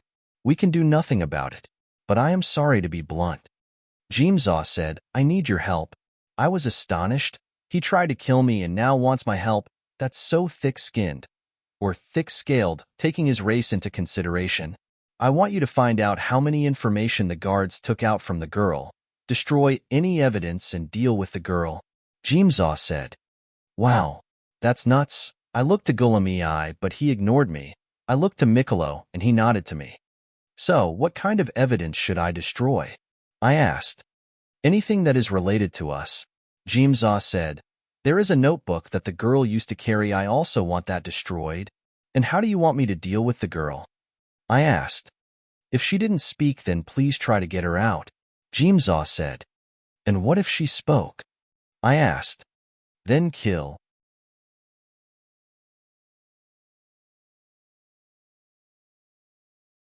Chapter 21. The Ugly Truth? Now listen, we have made a Discord channel. You know what that means. I post the template images of the characters and the system that John created. There is also a now, which means there will be bounce chapters. Links down below at the end of the chapter and at the description. Enjoy. Kill her. That's what they want me to do, to kill that girl. I feel sorry for such a girl. She is as old as me, her face was messed with, her left eye gone blind, her head gone nuts, and now they want to kill her. To tell the truth, I'd rather not. How can I kill someone who I already read what they wrote and understood their pain? I like these poems she wrote. They were mostly about killing and gore, yet some of them expressed how she felt, how trapped she was, how she was trained and brought up. She was abused because of her appearance. She was abandoned and lived in some orphanage like me. Well, I had Nurina, so I was very lucky. Would I have been like that child if there were no Nurina? Maybe. I was in a bad mood after I left that place. I told them that I will do it right before I leave Solitude, but I had no plan in mind. I wandered the streets of the city as it started to rain. It was getting late. Rain is good. What should I do? The girl will die either way. She will be executed once they get no more information from her. And if she talked, she will be considered a traitor to the Brotherhood and must be killed. Don't get me wrong. She is an assassin, but after I read her journal, I had some mixed emotions about her. She may have been better off if she was abandoned at Rift Inn. Nurina would have brought her well. But now she is a psycho killer with a poetic fetish. Hee, I kind of liked her poems and I want to see more of them. Sheogorath really did a number on her. Sheogorath is the Daedric Prince of Madness and all the fun stuff. While I was walking, I saw someone familiar. If it is not Rusning of the college, I greeted him. John of the White Wolves, well-met kinsman, he greeted in a Nord way. I see you dueling a lot these days. I started a conversation. Not as much as you. How many have you dueled till now? 11? He asked. 12 this morning. I answered. Some people wanted to go against me these past couple of days, and I took many head-on.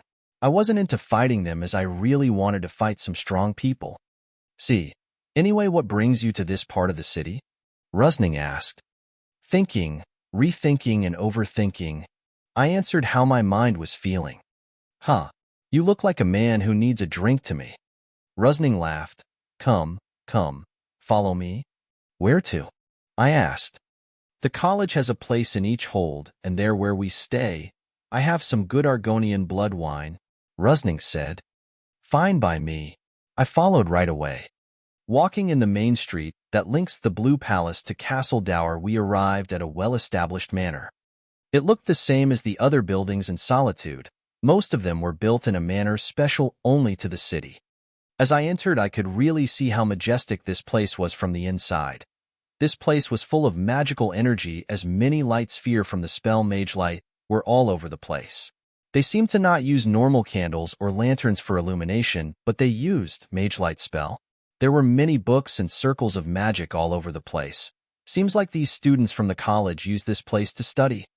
There were also many flower pots from many locations in Skyrim. Sorry, the place is always messy like this, Rusning said. No, not at all. The place is actually beautiful, I said. Glad you like it. Another voice came from upstairs. It was that haughty woman, Lady Faralda. Fancy seeing you again. So it's you, the boy who the assassins couldn't kill, Faralda said while smiling. I am glad it wasn't Lady Faralda who wanted me dead though, I said. It was a joke. If I wanted you dead, people would have seen it as a natural disaster, Faralda said while smiling. Scary. This woman is scary, rather than the scary Faralda from the game, and due to many mods, this Faralda is actually beautiful but scary. Let's not get on Lady Faralda's bad side from now on, huh? I said while breaking into cold sweat.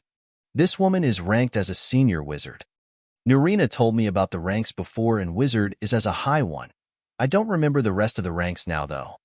I am using Oblivion's ranking system and will explain it later. What brings you here? Faralda kicked the jokes aside. I invited him for a drink, Rusning said. Now you are buddies? Faralda asked with a mocking tone. We fight and share a drink, then we become friends. That's how it works. I cut in. Faralda was taken aback, and then shook her head while sighing and said Nords, then she went up and left. She is actually a nice person, but she hates losing. You understand? Rusning said. I know, just like my mother's. They would beat Oblivion out of me even it was just training, I said while remembering me spars with Hilda and Nurina. Mothers? Rusning asked. Yeah, I was adopted but my real birth mother comes to visit, I said. I thought you were from an orphanage, Rusning said while offering me a seat and bring a bottle. I was. The headmistress is my adoptive mother. She was the one who taught me magic, I said without thinking.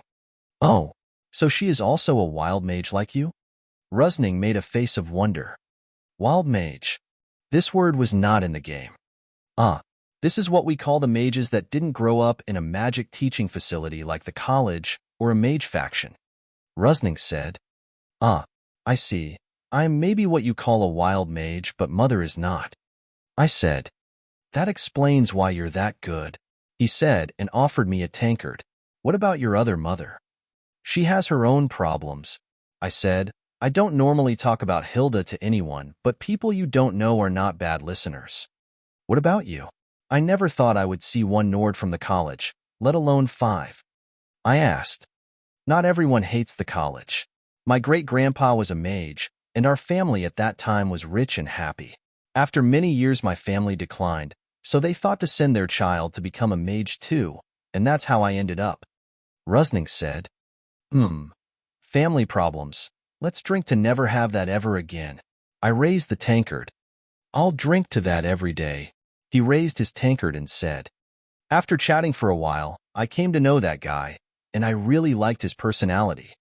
You never told, but your mother who adopted you is not a Nord, right? Rusning said, going off topic. Yeah, she is at the college now. I was a bit drunk, so talking was smooth. Whoa, who is she? I know everyone, he said. She is a Dunmare. Her name is Nurina, I said nonchalantly. Suddenly I could hear something fall and Rusning, who was drinking, started coughing and his wine came out of his nose.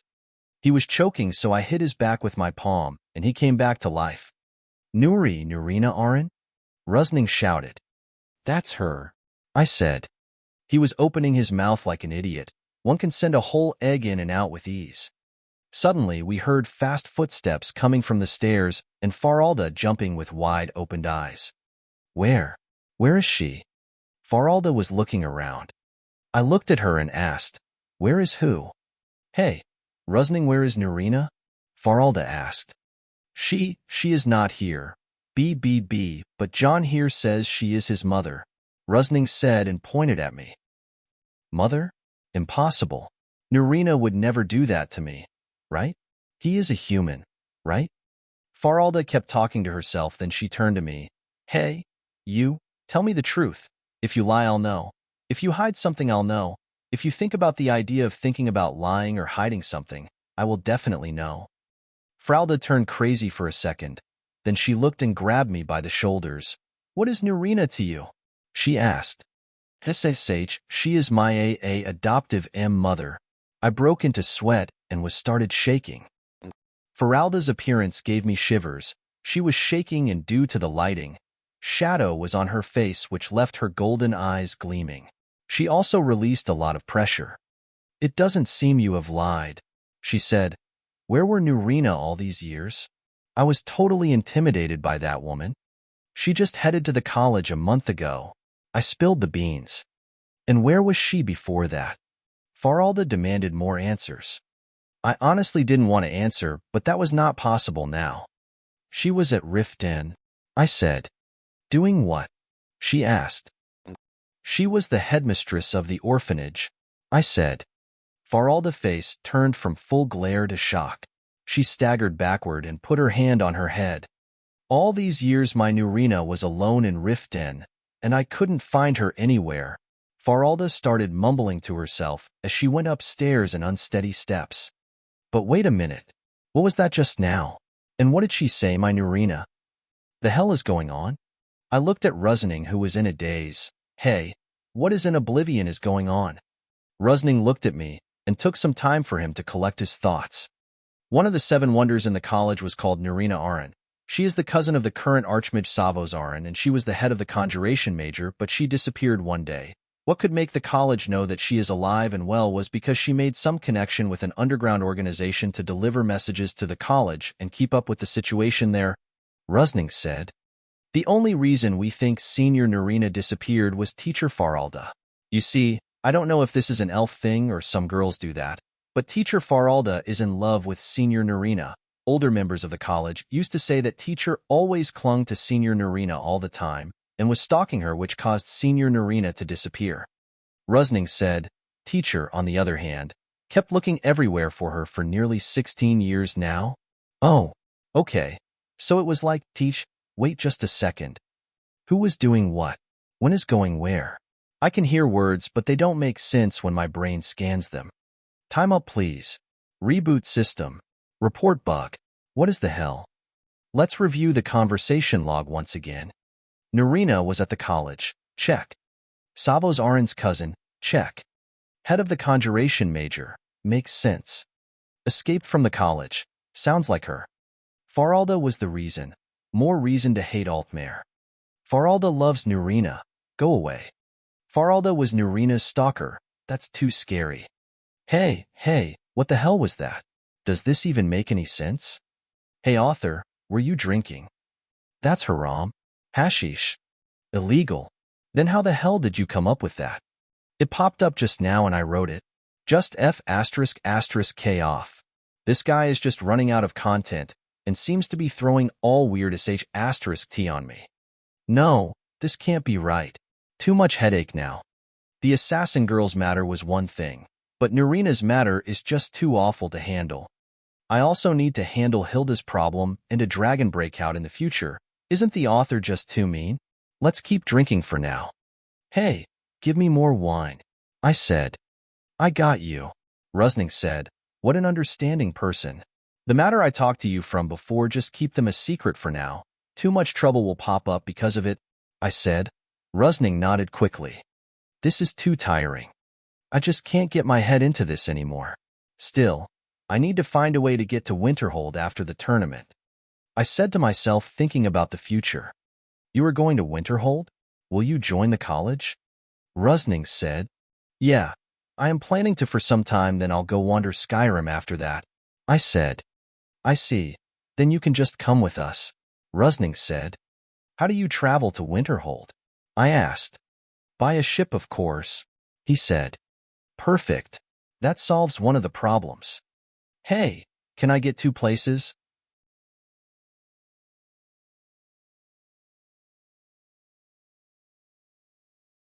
Chapter 22, Day 5. Let the match begin. My 7-year-old laptop reached the end of its journey yesterday. I rewrote this chapter on my phone, and don't expect any editing because my shoulder is stiff as hell. Also, don't forget about and Discord links in the end of the chapter. I went out of the college's manor in a good mood. Some shocking events happened, but I managed to find a fast ship to Winterhold. Better head home now. This day was too much for my mental health that I want nothing to do with it anymore. This night, I'll sleep on a different side. New day, new me. Next morning I woke up with a headache and hangover. Seriously now, nothing goes how I want these days. I had to drink some hangover remedy potion. It tastes awful. Today was the last day of the archery competition, which no one for some reason takes seriously. The horsemanship, on the other hand, is one of the best features of this tournament. One needs a horse to participate, and luckily, John Battleborn has one, so we will be using it, one each day. But today, I have more important matters. I need to make a plan to get rid of the trouble that the assassins caused to themselves by targeting me. First, I need to know how the place looks on the inside. Second, I need to know how to get to the girl. Finally, I need her to cooperate with me. The first one is actually sneaking into one of the most fortified places in Skyrim. The second was a prison infiltration, and the last was nuts. The castle doesn't seem like anything from the game, so let's put the game data aside. I need at least to have way in and out. I went to the main yard of the castle, which was used as the arena, and kept going back and forth looking at the place. No one would ask me anything. As a known participant, I have every right to be here. Next thing was to determine which place was the fastest way in and out of the castle and of the city. I also need to survey the sewers. I remember a place from the game that could lead to outside the city under the tower near the heart of the city that was so exposed, but I can think it is well guarded now. As my escape route was roughly planned, I can now think of how to get in. What's more important to a thief is knowing how to get out before knowing how to get in. I remember that in the game there was a cell in the jail that one can break its wall and escape through the sewers, and unlike the game, each city has a sewer system. That is the best way to make a quiet escape. The place where they should keep the evidence is either a place that is locked well or a place that is considered an office. These answers need to come out of the guards themselves. The man I can talk to about that was, of course, Captain Aldous. The man was watching the duels right now. He didn't stand in the VIP area or any special area. He just found a place near the seats and sat there taking his rest. "W.L. Met, Captain," I said while walking to him. "White Wolf's John, W.L. Met," he greeted back. "How are the matches?" I asked. "Heated. The teams from Solitude are clashing with each other fiercely. It's sad to see infighting from the same city kids," he said. "Oh, which teams?" I asked. "Wolf Fangs and Wolven Storms," he said. "Strange. Aren't those the teams supported by Thane Argir and Thane Bryling?" I acted as if I was taken aback. Those who played in Solitude a lot knew about the bad relationship between Argir and Bryling. "So you know who sponsored them? It's more sad to see the politics affecting the sport, but a man of my position shouldn't talk about such matters," he said. The man didn't want to involve himself in politics, it seems. "So, you here for something?" he asked. As a matter of fact, yes. I was just going to ask about the interrogation. I asked.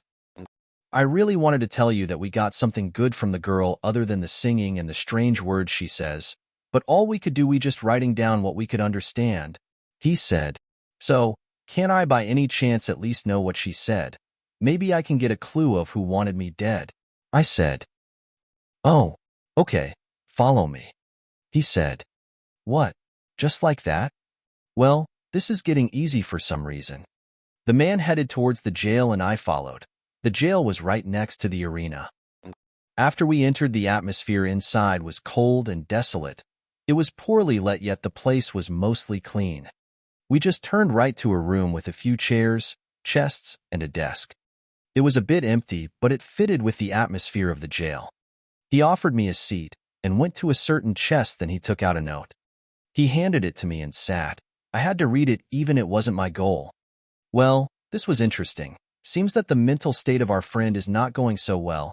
She started talking to herself, and questioning her was hard. Even after she was tortured, she kept talking crazy stuff. I had to make myself useful, so I started saying nonsense. She seems to be under some severe mental stress or some backlash of an emotional shock. Maybe the death of her partner was too much for her. It can be considered post-trauma stress disorder, and blah blah blah. Captain Aldous looked at me as if he had some headache. Okay. I don't really understand any of what you said. Can you make it a lot easier? Ahem. What I said was some healer terminology, but these were mostly guesses. To give a certain answer, I need to do an examination. Unfortunately, your rules say that no unauthorized people are to enter the Jai. I was pulling his leg. I can make an exception. His leg got pulled. Oh, thank you. I can't promise anything, but I'll be helpful as much as I can. So far, so good. As the victim of the assassin, I am the last person they need to worry about. But after going into the dungeon, I could feel that matters are not as simple as I thought. This place is really a castle. Thick walls and strong structure. Every door is locked and every corner is watched. That will result in more planning and tools.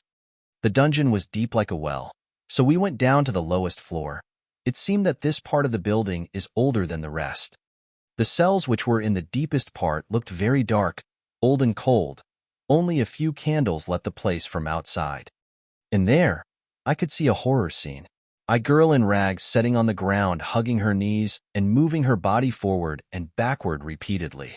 Her hair was on her face and madness was in her eyes. She looked left and right like she was feeling something threatening. She was saying something in a low voice and replying to herself. Captain Aldous stood far from the cell door and looked at me. I walked to the door and stood under enough light for the girl to see me. "What's up?" I said. The girl looked at me like she found the cause of her suffering. Her facial expressions didn't have any hint of anger, yet her black, clear eyes looked like the abyss and glared at me. I am not a fan of horror movies. This really is creepy. Still, I need to see how far this girl can think. I started talking, but all I said was parts from the poems in her note. Once I say anything, she starts to repeat after while looking to space me and say the poem to its end. She was trying not to forget the things she wrote, so she ignored everything else and made herself mumble all that she wrote. Such love for poetry is unhealthy. I think some light can enhance her mental state. She just can't calm down after witnessing her friend's death, being chased and tortured. She will be better in a dozen days or something. I gave Captain Aldous what he needed to hear. Fine. After the tournament, if she doesn't talk, she will just be executed, he said. I was turning away and leaving with him. Just as he turned to lead the way out, I took something and put it into the cell without him noticing. I couldn't see the girl's reaction, though. On my way out, I made a promise to him that I'll come once again before the tournament ends, as I was leaving after it does. This is the best way for a nosy guest like me to drop by once again. Just make the promise on the way out. Always works. Just as I got out, I heard someone calling. I challenged John of the White Wolves. Who was that? It was Argir Swift-Hilt from Golden Swords, Solitude Most Dazzling Jr. Among the main 31 participants, few were undefeated. On top of that list was me and Argir, as well as Vilkas from Companion's second team, Ralof from Windhelm's Stormcloaks, as well as Lydia from Whiterun's War Maidens. See what I did there? Looking at Mr. Handsome, it really seemed that one beak cannot hold two tigers. I walked in a lofty manner and stood right in front of him. "And I accept your challenge, Blondie," I said in a dramatic way. "When?" "This afternoon," the Blondie said as he made an irritated face from being called Blondie.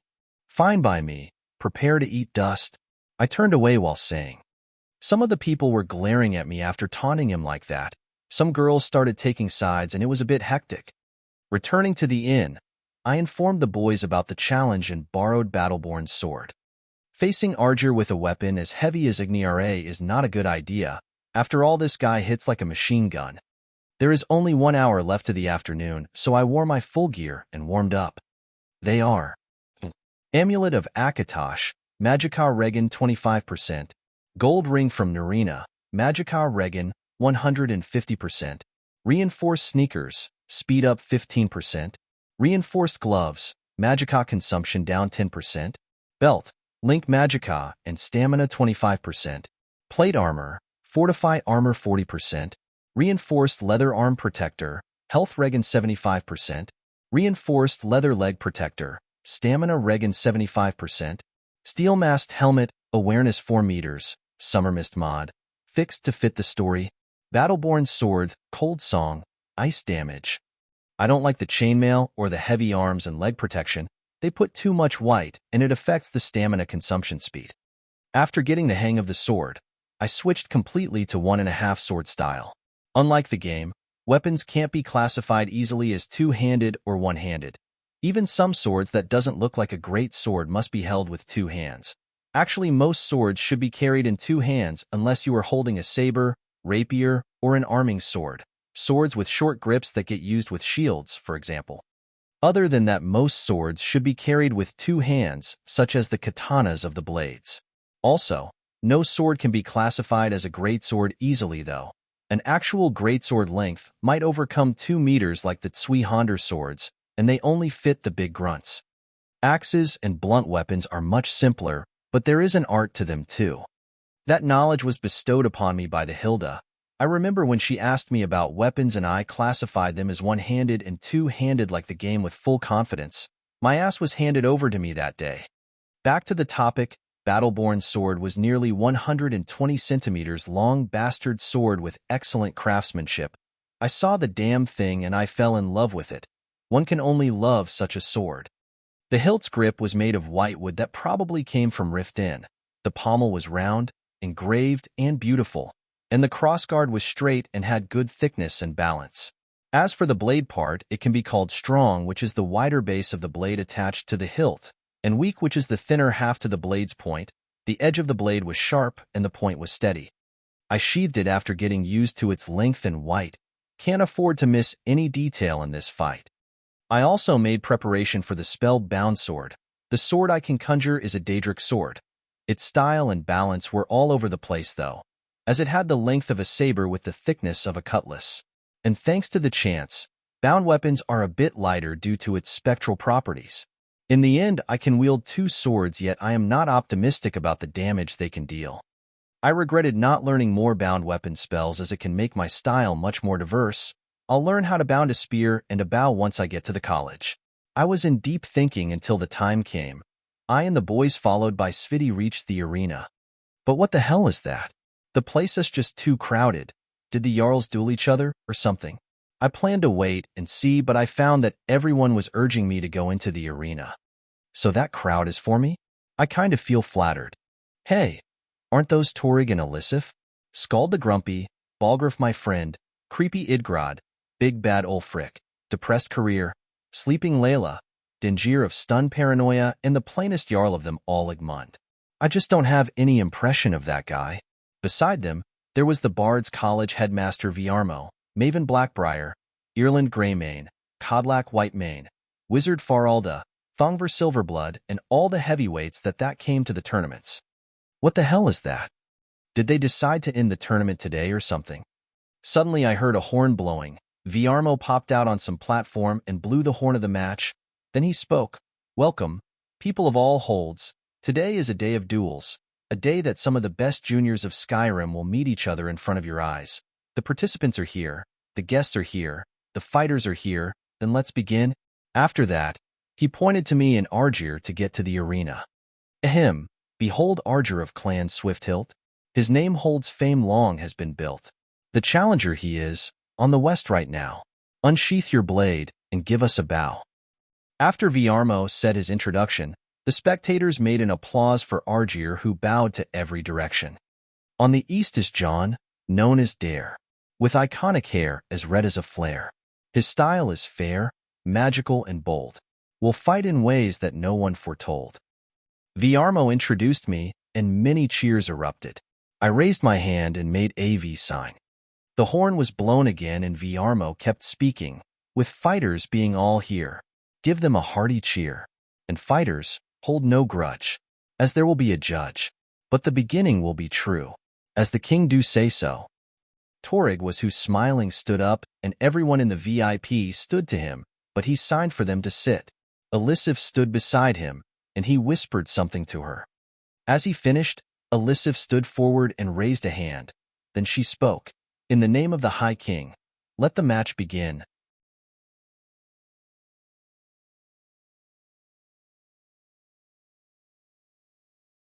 Chapter 23, John Dare vs. Argir Swift-Hilt. I watched tons of YouTube videos for the sake of that chapter. Third-person POV. Let the match begin. Cling, cling, cling. Jon and Argir were already holding themselves, and when they got the permission of the king from the queen's mouth, they didn't wait for any instructions from the judge. They didn't even think about trash-talking. 3 exchanges which were too fast that most of the audience weren't even ready to watch, started looking around asking where that sound came from. After the 3 exchanges, both jumped back. They already have a rough idea about the other, but that made things more clear. Argir held his broadsword front of him with 2 hands.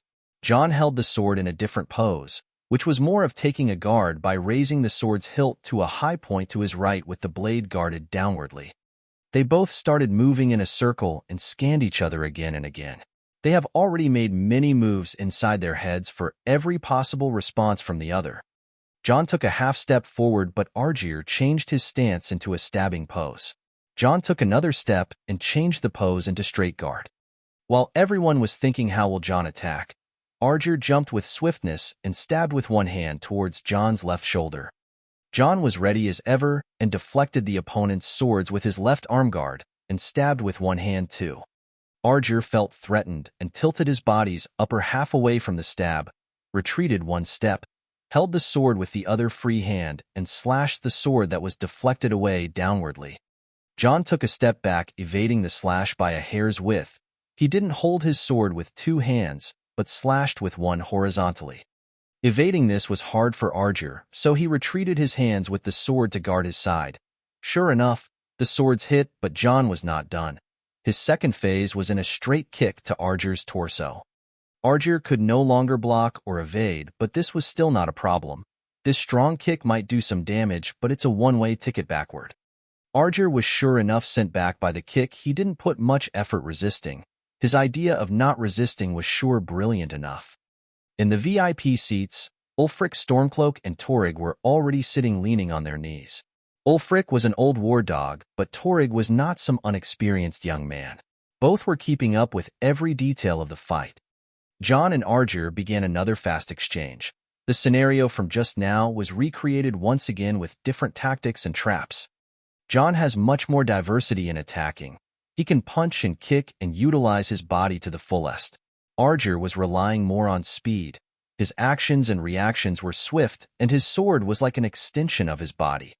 Balgruuf the Greater got into a heated analysis commentary with Ulfric Stormcloak. Their eyes as well as everyone were focused on the match, but listening to them was very important as the 2 experienced warriors were reading the match. Argir decided to put an end to Jon's momentum. He jumped back and made a stabbing pose once again. He stabbed, then stabbed again and again. Jon was evading back, left and right with now no chance of counterattacking. He could remember the Chinese martial arts movies that had the same technique but was used with spears. This technique can had some good chances to counter, but being used with a sword made it slow yet hard to go against. It can't be compared to fencing as it was being done with 2 hands and supported by the mythical strength of the different world. It didn't look like Argir was going to finish today. He was gaining momentum and space while making Jon hot on heels. Jon started to think and changed his footwork. He was waiting for a single attack that can go his way. Argir didn't read this, but he noticed that Jon started to slow down a bit early, the best way to intimidate anyone with an attack to the face, and that's how Argir planned.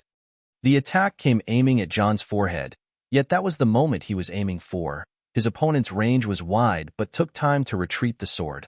Jon didn't retreat back 1 inch, but tilted his upper body almost 90 degrees to the back and used his sword to block Argir's sword and keep it up. Jon's counterattack came right after in another kick, but this one didn't land on Argir's torso. It landed on his left knee from the side. Argir, who had a lot of momentum, suddenly felt a pain in his knee that caused him to retreat his body, yet Jon was already on his right side now, so he could only use his left side. Using that side meant relying all the weight on that knee. It was not good. His knee can't carry him as it didn't recover and Jon's second attack was coming. Sacrifice needed to be made. Argir threw his weight on his bad knee and fell to the ground while flipping away. After he could secure a foothold, he slashed horizontally in 270 degrees, slashed to his behind.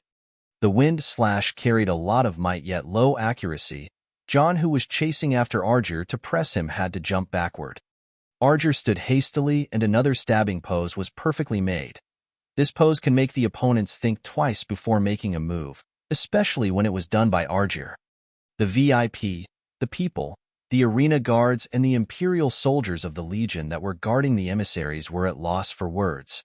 Everyone clapped at that exchange. Jon was too unusual, and his ideas didn't just come out of the box. It made the box look ashamed of itself. Argir's speed, judgment, and wisdom far surpassed his age. These two youngsters are two rare geniuses that came out from the same nation. It meant a lot to the people in the VIP seats. Jon walked around and played with the sword like a clown. The sword was spinning around his right hand, showing another level of control. This was a direct taunting for Argir, who on the other hand smiled back. Jon couldn't help but smile too. His opponent was too good. He started to feel his own growth once again. Fights like this with an equal can make the person only better and better. Argir could already deal with the pain in his knee and could ignore it. The next showdown was about to begin. Cling, cling, cling, cling. Slashing and clashing again. Argir didn't go overboard with speed, and Jon didn't do any tricks. They were saying, "I know what you were thinking, but who moves first loses." Jon wanted more speed training from Argir, but he can't afford to reveal many cards this early. There were few ideas he can use, but he was waiting for the right chance. Argir knew what Jon was thinking, but on the other hand, he wasn't looking forward to Jon's next trick. To him, Jon was so capable that he can make an idea out of nowhere and apply it right in the fight. To him, the creativity of Jon was like an unreadable future. He can't waste his time trying to think of the way Jon will use to counterattack. He had to corner Jon or deplete his stamina. Jon was attacking in a wide manner. He wanted to put an end to the opponent's stamina too. Argir was just too good. Their talents varied, but if one put the talents aside, Jon knew he would be played by Argir. Jon had a rebel mindset that if one made him choose between one or two, he'll immediately think of three. This was reflected on his style. He can be cornered, but he will rebel against that and make a flashy way to counter. The match has already passed 10 minutes. Everyone was worried. Stamina was what the warriors relied their lives on. If someone lost his stamina in the middle of battle, his life is already as good as lost. The exchange of swords reached its peak. Jon could only describe this as a kendo match that has gone haywire. Suddenly, and out of nowhere, Argir made a precise stab to the gap between Jon's left shoulder guard and body armor. The tip of the sword was starting to sink in Jon's flesh. This was his turn to make a sacrifice. He let his left hand go of the sword grip and retreated his left side around his right leg, avoiding a major wound. He tried to scare Argir away with a horizontal upwardly slash with the ice song in his right. It was the best anyone can do, but Argir was not done yet. This was the payback to his knee. He mustered all the power, weight, and speed he can and directed a hit right to Jon's sword, ice song.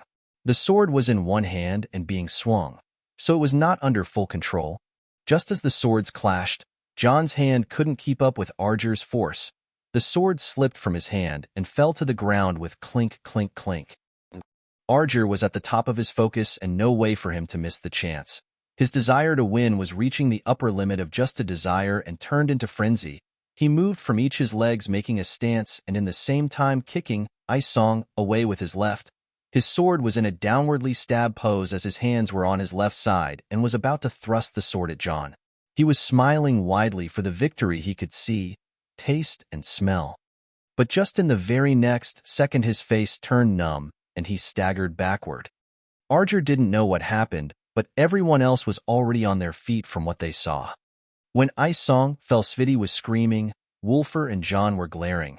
Half of the crowd held their breath and the other were saying gibberish words as their minds already on high function.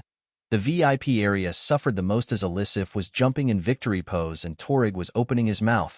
The rest were standing, even the mages were shouting. Argir's way of the sword was of a way of planning genius. Jon's way of fighting was of an illuminated genius. Argir's win was anticipated for half of the people, but this was a bit sad for Jon. Yet that move that Jon made was out of every text or sketchbook there were about fighting in Tamriel. It came right from Clown's textbook. Jon jumped backward with a strange trajectory, making his legs rotate around his body midair. His right leg smacked Argir right on the face. His face took the kick with all its might and his consciousness went to oblivion and came back in a second, giving Jon the chance to land upwards down on his hands. John launched himself again with his hands and landed on his legs. He didn't have enough from just that. He made another round again, retreating completely from Argir's Ma'ai. Ma'ai is a Japanese martial arts term referring to the space between two opponents in combat, formally, the engagement distance. The place was silent. No one has ever seen this before in a fight.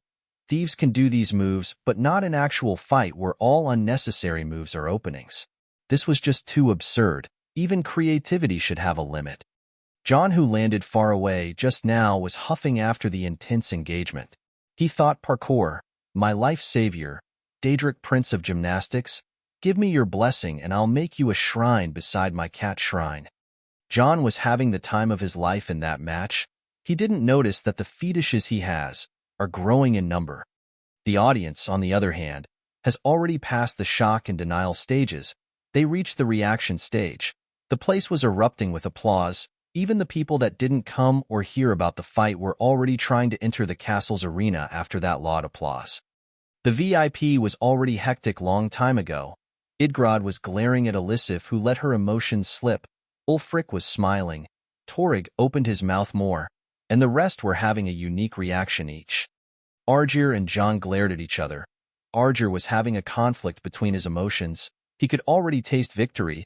He planned every move and even kicked Ice Song away from the arena. Why is that young man still standing with no problem at all? He looked at the sword he kicked and said, "You have no weapon better, sir." But he didn't continue. John has already made a spell come on each hand. Argir's heart sank. Magic is strong and John is known for his strong spells. This will not be easy if John turned the tide by magic. As John casted the two spells, two swords appeared on each hand. The swords were spectral and looked sinister no matter how you described them. At the beginning of the match, John used a long sword which was longer than Argir's broadsword, but these swords were shorter than it. This only meant a totally different fight style will appear once again. The possibilities of John now has increased. The Jarls who were dissatisfied about John using magic didn't mind the bound sword spell. These were also swords after all. John faced Argir and pointed the right blade to him. It was a haughty move that Argir won't get taunted with, but with his mindset just now, he jumped at John like a mad person.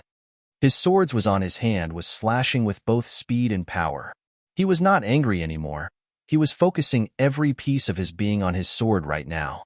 John noticed how Argir was focusing. This is a very wondrous state of mind known as the zone. All the unnecessary movements are cancelled. All the necessary movements are accurate. Everything is how it should be, a top-notch style. John couldn't afford to lose here. He focused his magicka and perception on the blades he summoned. This was another special way to enter the same mind state. The zone. Magicka was the mystic power that can be commanded by concentration, and using the manipulation methods of magicka, one can direct his concentration. Right now, to very focused young warriors engaged in a heated exchange of power and speed once again. It was just at the level of experts. In the eyes of experienced warriors, these guys have already won. No one of them can be considered a loser. In the eyes of the audience, if any of those two lost, it will break the hearts of everyone. The only way out of this dilemma was for them to continue fighting till the both reach their limit, and it can be called a tie. Everyone thought of the same idea, even the helpers of the two. Only two people disagreed with the rest. They were John and Argir. After few exchanges were over, the two were already out of breath and barely able to raise their swords. John looked at Argir and laughed, then coughed few times. "You look like you were beaten up by a troll," Blondie John said. "You look like the same," Redhead Argir said. The both laughed while catching their breath. John and Argir knew it won't end well that way. They said something, but this time the people didn't hear. They both moved away from each other to the directions outside the arena, but stopped at the line. They both called for someone. John called for Wulfr and Argir called for a teammate. After a while, their helpers removed the gear from them, and both of them walked back to the arena without an armor or a weapon. The people already understood how this is going to end, a brawl. Looking at each other, John has already devised his plans. Outside the arena, people were discussing the matter with heat. Some has already started cheering for John and Argir at the same time. Battleborn looked at Wulfr and asked, "Did he say anything?" Wulfur shook his head and looked at John in the arena. He was just smiling slyly. Smiling. He is up to no good again? Battleborn said as he was already used to John's mischievous acts. Nah, you only joined with us lately, but this is something you must remember. Wulfur looked at Battleborn with a serious face. Never brawl with John? On the arena, John and Argir stood against each other again. The fight has already lasted for 20 minutes. John cracked his fingers and neck. He squatted and made all the preparations. Argir moved his stiff body once again and raised his hands in brawling pose. John saw this and shook his head in his mind. If that coach from his past life saw that pose, 10 generations of Argir's ancestors will be cursed in a second. John took a stance, hands guarded up and feet moved up and down lightly. John hasn't trained much on martial arts in his past life, but the basics were hammered into him. He watched tons of movies and was able to recreate his version of parkour. Of course, he made his rough version of movie martial arts. Argir didn't think much of John's stance, but he was still aware of John's capabilities. Yet he knew that his won't lose easily too. Argir wanted to rely on speed and knock John with fast, strong punches.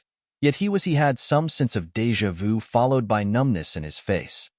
John attacked light speed with jab, jab, right hook. The people were at a loss for words once again. One should muster a punch by rotating his body to the opposite direction to rotate it back with speed while throwing the punch. What John did was not a textbook brawling either. He moved his hands from the stance and only rotated his body with the hook to a single direction. His feet started to jump faster and change positions. Argir didn't read the next attack at all. The punches came, but Argir was ready and evaded to a certain point. But when he left punch to counterattack, John evaded lightly to the back and countered with a single right punch to Argir's left ribs. Argir was annoyed. He decided to be the one to break the silence and use leg attacks. He moved his right leg to make a straight kick, but what met him was John's left leg hitting his leg away. His state crumbled and staggered. A right hook, left hook, kick straight sent him back to the ground. John's stance didn't break for a second. His punches targeted the head. That was too hardcore even for a brawler. Argir didn't stay on the ground. He stood up again while say, "Come at me." John didn't hesitate. He moved forward and right-kicked Argir's right leg. After it hit, the kick changed to a side kick and dived into Argir's abdomen. This was just the start. John retreated his right while jumping with the left. Once the right landed in the ground, the left moved in an arc to Argir's head, who managed to guard by his right hand. Argir staggered to the side, but John gave a chase and jumped while rotating midair and landed a light left kick to Argir's head with a heavy right kick to his chest. Then both landed on the ground. John staggered while standing up again, and the judge ran to check on Argir. Everyone held their breath. Argir was still moving but looked in no shape to fight. He coughed blood long ago and his body was full of wounds. John wasn't any better but was standing still. Few seconds later the judge stood. "I declare John of White Wolves the winner. That was a tough fight. I loved the swordsmanship of that fellow, but when he asked me to end it a brawl, I told him not to do it. Well, he brought that upon himself. Fighting him in armor and using weapons, I couldn't do anything to him that easily, but once we used bare-hand martial arts we were in totally different planes. This the difference between those who have watched Yuri Boyka and those who didn't. Well, let's just get healed physically now and mentally later." But just as the healer was done with us, Captain Aldous came out of nowhere. "You two are ordered to come to the big seats." The big seats are what I call the VIP. I can foresee a headache. I gave a hand to Argir, who limped to stand. After a while, we reached the place and the guards let us in. The place was sure nice. The big shots were all in one place. We bowed to High King Torrig, a light bow. Nords don't bend the knee. We were congratulated with promises of many gifts and stuff. I had to refuse Ulfric advice to join him in Windhelm. Torrig was giving him a cold eye, but he completely ignored it. Idgrod, Ravencrone, and Balgruuf are the only Jarls I have a good impression with, so I promised to visit them for sure. Elisif, on the other hand, was really worried about Argir for some reason. I don't know the reason, but curiosity is killing me. I tried my best to hear what are they saying and I caught something. "Sis, you're embarrassing me." I swear I could hear Argir say that. "Damn, I just beat up the royal brother-in-law. good thing we are Nords. Anyway, after evading Ulfric, I was excused and could run away back to my friends. Let's head home, I said. We left with a lot of cheers, and the guards made a path for us to the participants' entrance. I changed into my dandy-style clothes and covered myself with a cloak. I was planning on going to the bathhouse, but I saw a strange out-of-place shop. The shop had many cages and looked a bit new. What is that shop? I asked. This is a pet shop where rich girls come to buy pet animals, Sviti said. Milk drinkers, Battleborn reacted. Rich people, sigh. Wulfr followed. I was in no mood to reply. I finally found it. After a full lifetime, I can make that dream come true. I will die with no regrets this time. I am going in, I said. For me, kitty kitties. There is a poll in Discord about the Civil War. Come and join us.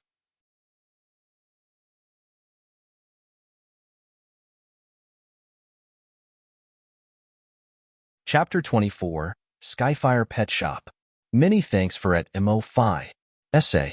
On for the first donation on this novel ever. Let's carve his name on the wall of Windhelm and give him a free ticket to Sovngarde. Star. Kitty kitties. Fufufu kitty kitties. A strange heavy voice sounded. Excuse me, do you sell kitty kitties? It came from the entrance direction. A girl stood in the store wearing expensive clothes and had a tied hair. She turned around to see who came into her family's store. But what she saw scared oblivion out of her. A huge shadow blocked the light of day that comes from the entrance. It gave a powerful aura. The candles in the shop went down from that aura. The animals in the cages quieted down as well. The figure walked slowly, making some weird laughs. The girl was scared. She was about to scream. But suddenly the huge figure fell on the ground, turning into 3 smaller figures. The place was dark, and the girl couldn't see any of the figures' features clearly. A voice came from behind the figures. Finally, he's down. It was a girl's voice. If he wasn't originally tired, by a smear, he would have dragged us through the whole town. A young man's voice sounded out. But after a second the atmosphere froze. The strange voice could be heard once again. Fufufu. Sticks and stones may break my bones, but kitty kitties will revive me. The figure in the middle bended its limbs in a weird direction and stood on all 4. It suddenly creeped like a spider towards the girl with high speed. Do you sell kitty kitties? The girl was about to scream and fall back once again. But suddenly one of the figures on the ground jumped and fell directly on the creeping figure. Caught him. Sorry about that. Are you Alrig? A strong voice of a young man spoke to the store girl, but it suddenly halted. The boy saw a ginger girl, with sky-blue eyes and pure beautiful face. The girl saw a boy with strong build, dark hair and brown eyes. Something sparkled in their eyes, but that's a story for a bit later. Star. 5 minutes earlier, outside the pet shop. Hey, these shops are for milk drinkers. You can't just go in. Battleborn was trying to stop John. He won't listen. Look at his eyes, Wulfr said. His eyes are turning into that of a cat. His mouth too. He is not listening at all. Sviti was pointing from afar. Basically like this, Omega. That doesn't look good to me. Wulfr press him from above. Battleborn said. How? Wulfr replied. I don't know. Climb on him. Fine. And you cling to his legs. All right, Sviti, give us a hand. Leave me out of this. Damn it. He is moving. Press him harder. I can't. Watch out, we are going in. The appearance was that of 3 young men.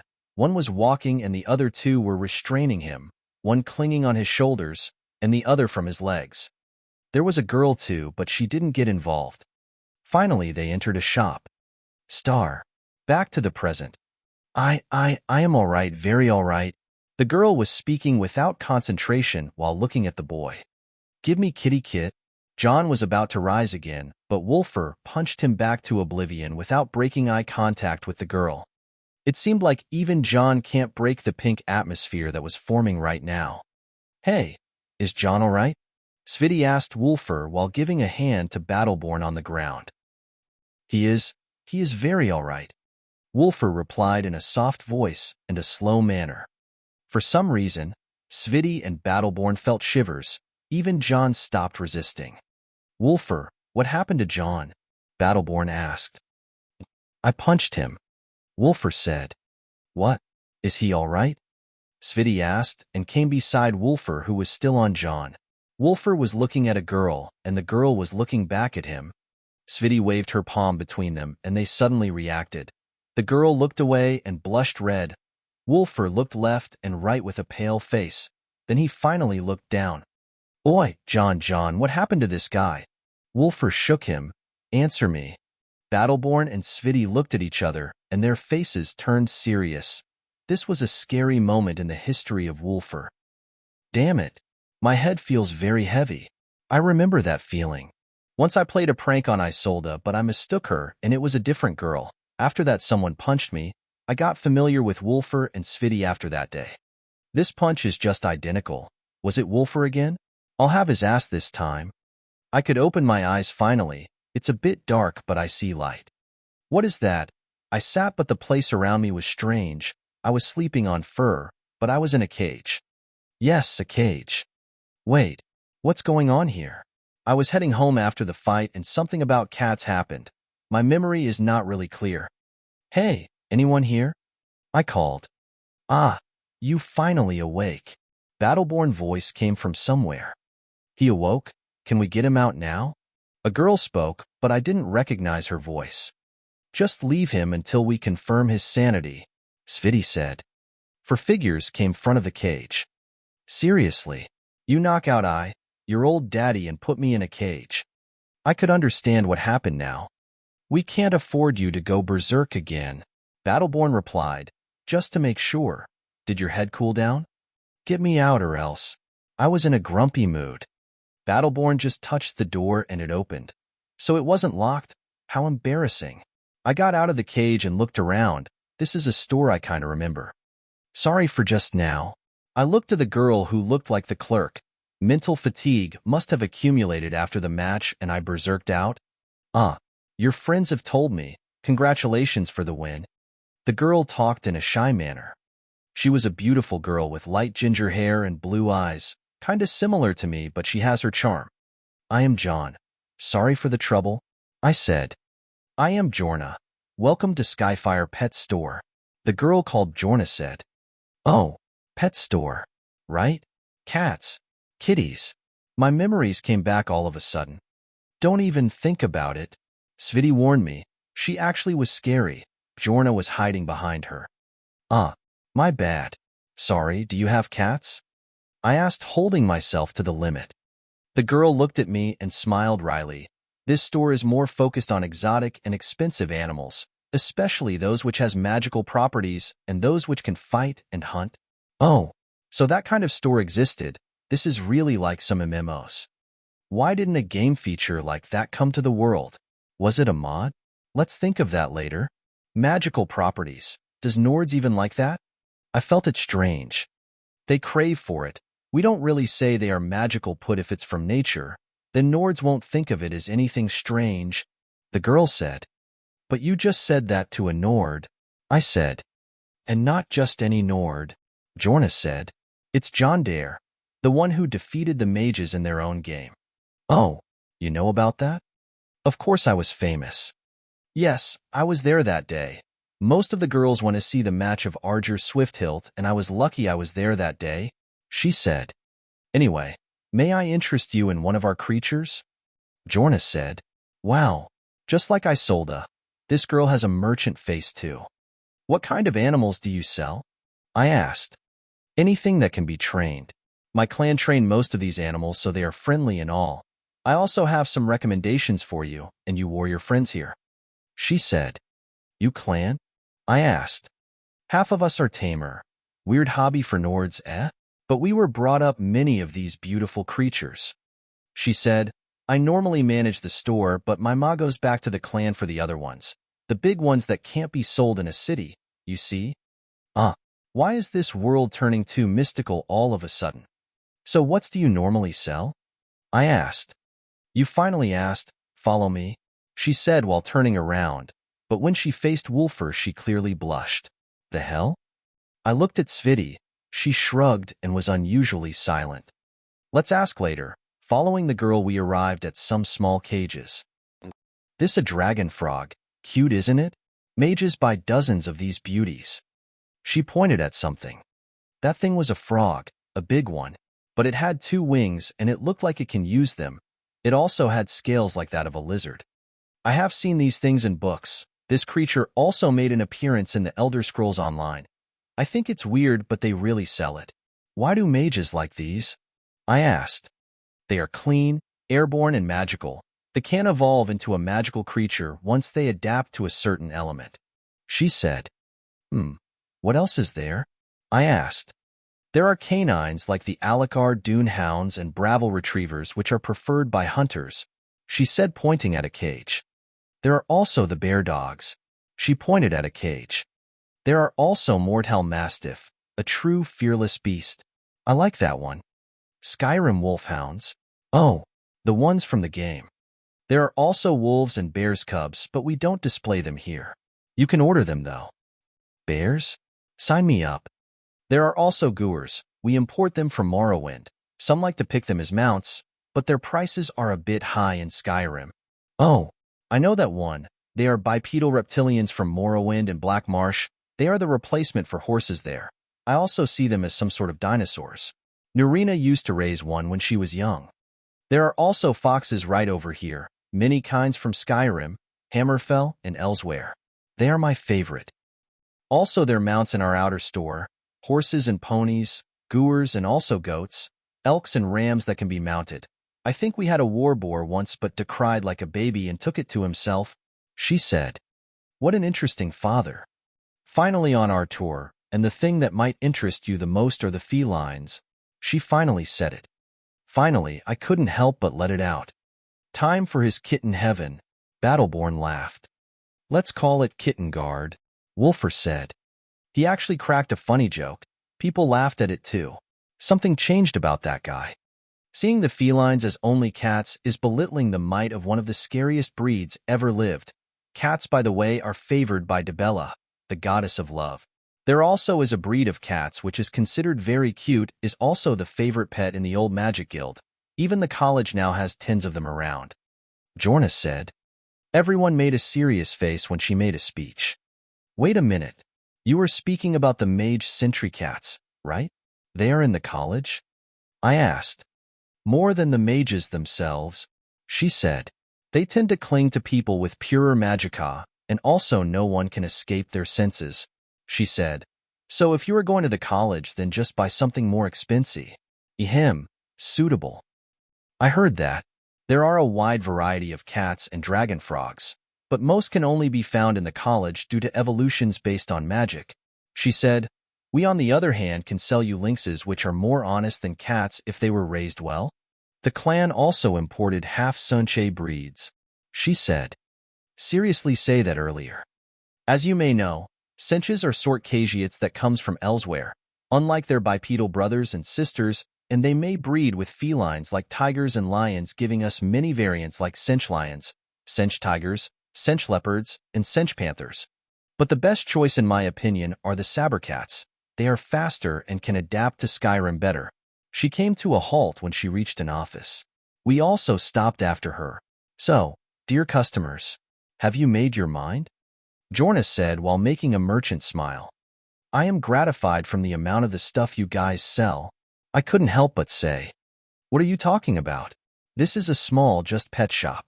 The real business is done by almost half of my clan. We tame, hunt, and fight. This shop is only a place for youngsters to manage and a place to make deals. Most of the stables in Skyrim deal with us, she proudly said. Damn it. This girl is not simple. Anyway, you guys can be patient. Most of the orders take a lot of time, she said. And also you need to wait for my mother to come from the arena. She knows what's in stock better than me. One question, please. Someone finally interrupted her. Oh, that was me. Sorry, I am just dizzy. Does your shop sell Pokemon balls? I asked. No, what is that? She asked back. It's a magical device from my past life. People who had many pets kept them within these small balls, I said with complete honesty. Whoa, I want some of these myself. That's so handy. But wait a minute, what past life? She said. That's one of his usual jokes when he is not sure about something. He normally involves past lives and dragons for some reason. Sviti cut in. Dragons? Bjorna was taken aback. Dragons are real, you know, I said. Seriously? Bjorna was full of wonder. They are not. Wulfr, Battleborn, and Sviti said in unison. They are, I said. 5 years from now they will return? This is a normal argument we always go in since the time of the orphanage. He just loves dragons too much. Don't take him seriously, Sviti assured Bjorna. Nah, I always wanted to see one when I was young. Bjorna said. Huh, joke's on you guys. Maybe dragons should be real after all. Wulfr, who was unusually silent, spoke. I couldn't hold myself anymore. This guy has fallen, and fallen hard. Sviti and Battleborn looked at Wulfr as if they looked at a traitor. This was really fun, but that fun didn't last that long. We could hear footsteps of someone coming to our direction. We were deep into the store, so we couldn't tell who was coming. Suddenly, Bjorna ran to that direction and looked. Oh, it's Ma. That's what she said. Look good, Wulfr. Aunt-in-law arrived. Few breaths later, the woman came in. The woman that arrived was tall, red hair, blue eyes. I couldn't help but stare. I couldn't help but freeze. Why is she here? Why does Bjorna call her mother? I looked at the woman, and she looked at me. She also froze. I couldn't help but to look at Bjorna once again, who was telling her that there were customers. Words were stuck in my throat, as if they were wrestling which one to come first. Why are you here? Who is that girl? Why didn't you tell me? What's going on? All these words couldn't break free from each other, but one word from each sentence broke out. Hilda? You're tuning in to the Romance Rendezvous YouTube channel. We're so grateful for your support, and don't forget to subscribe to join us on this incredible journey through captivating stories. Your generosity through donations truly makes a world of difference, as it's the primary source of revenue that allows me to expand and enhance this channel for you. Thank you from the bottom of my heart for being a part of this adventure.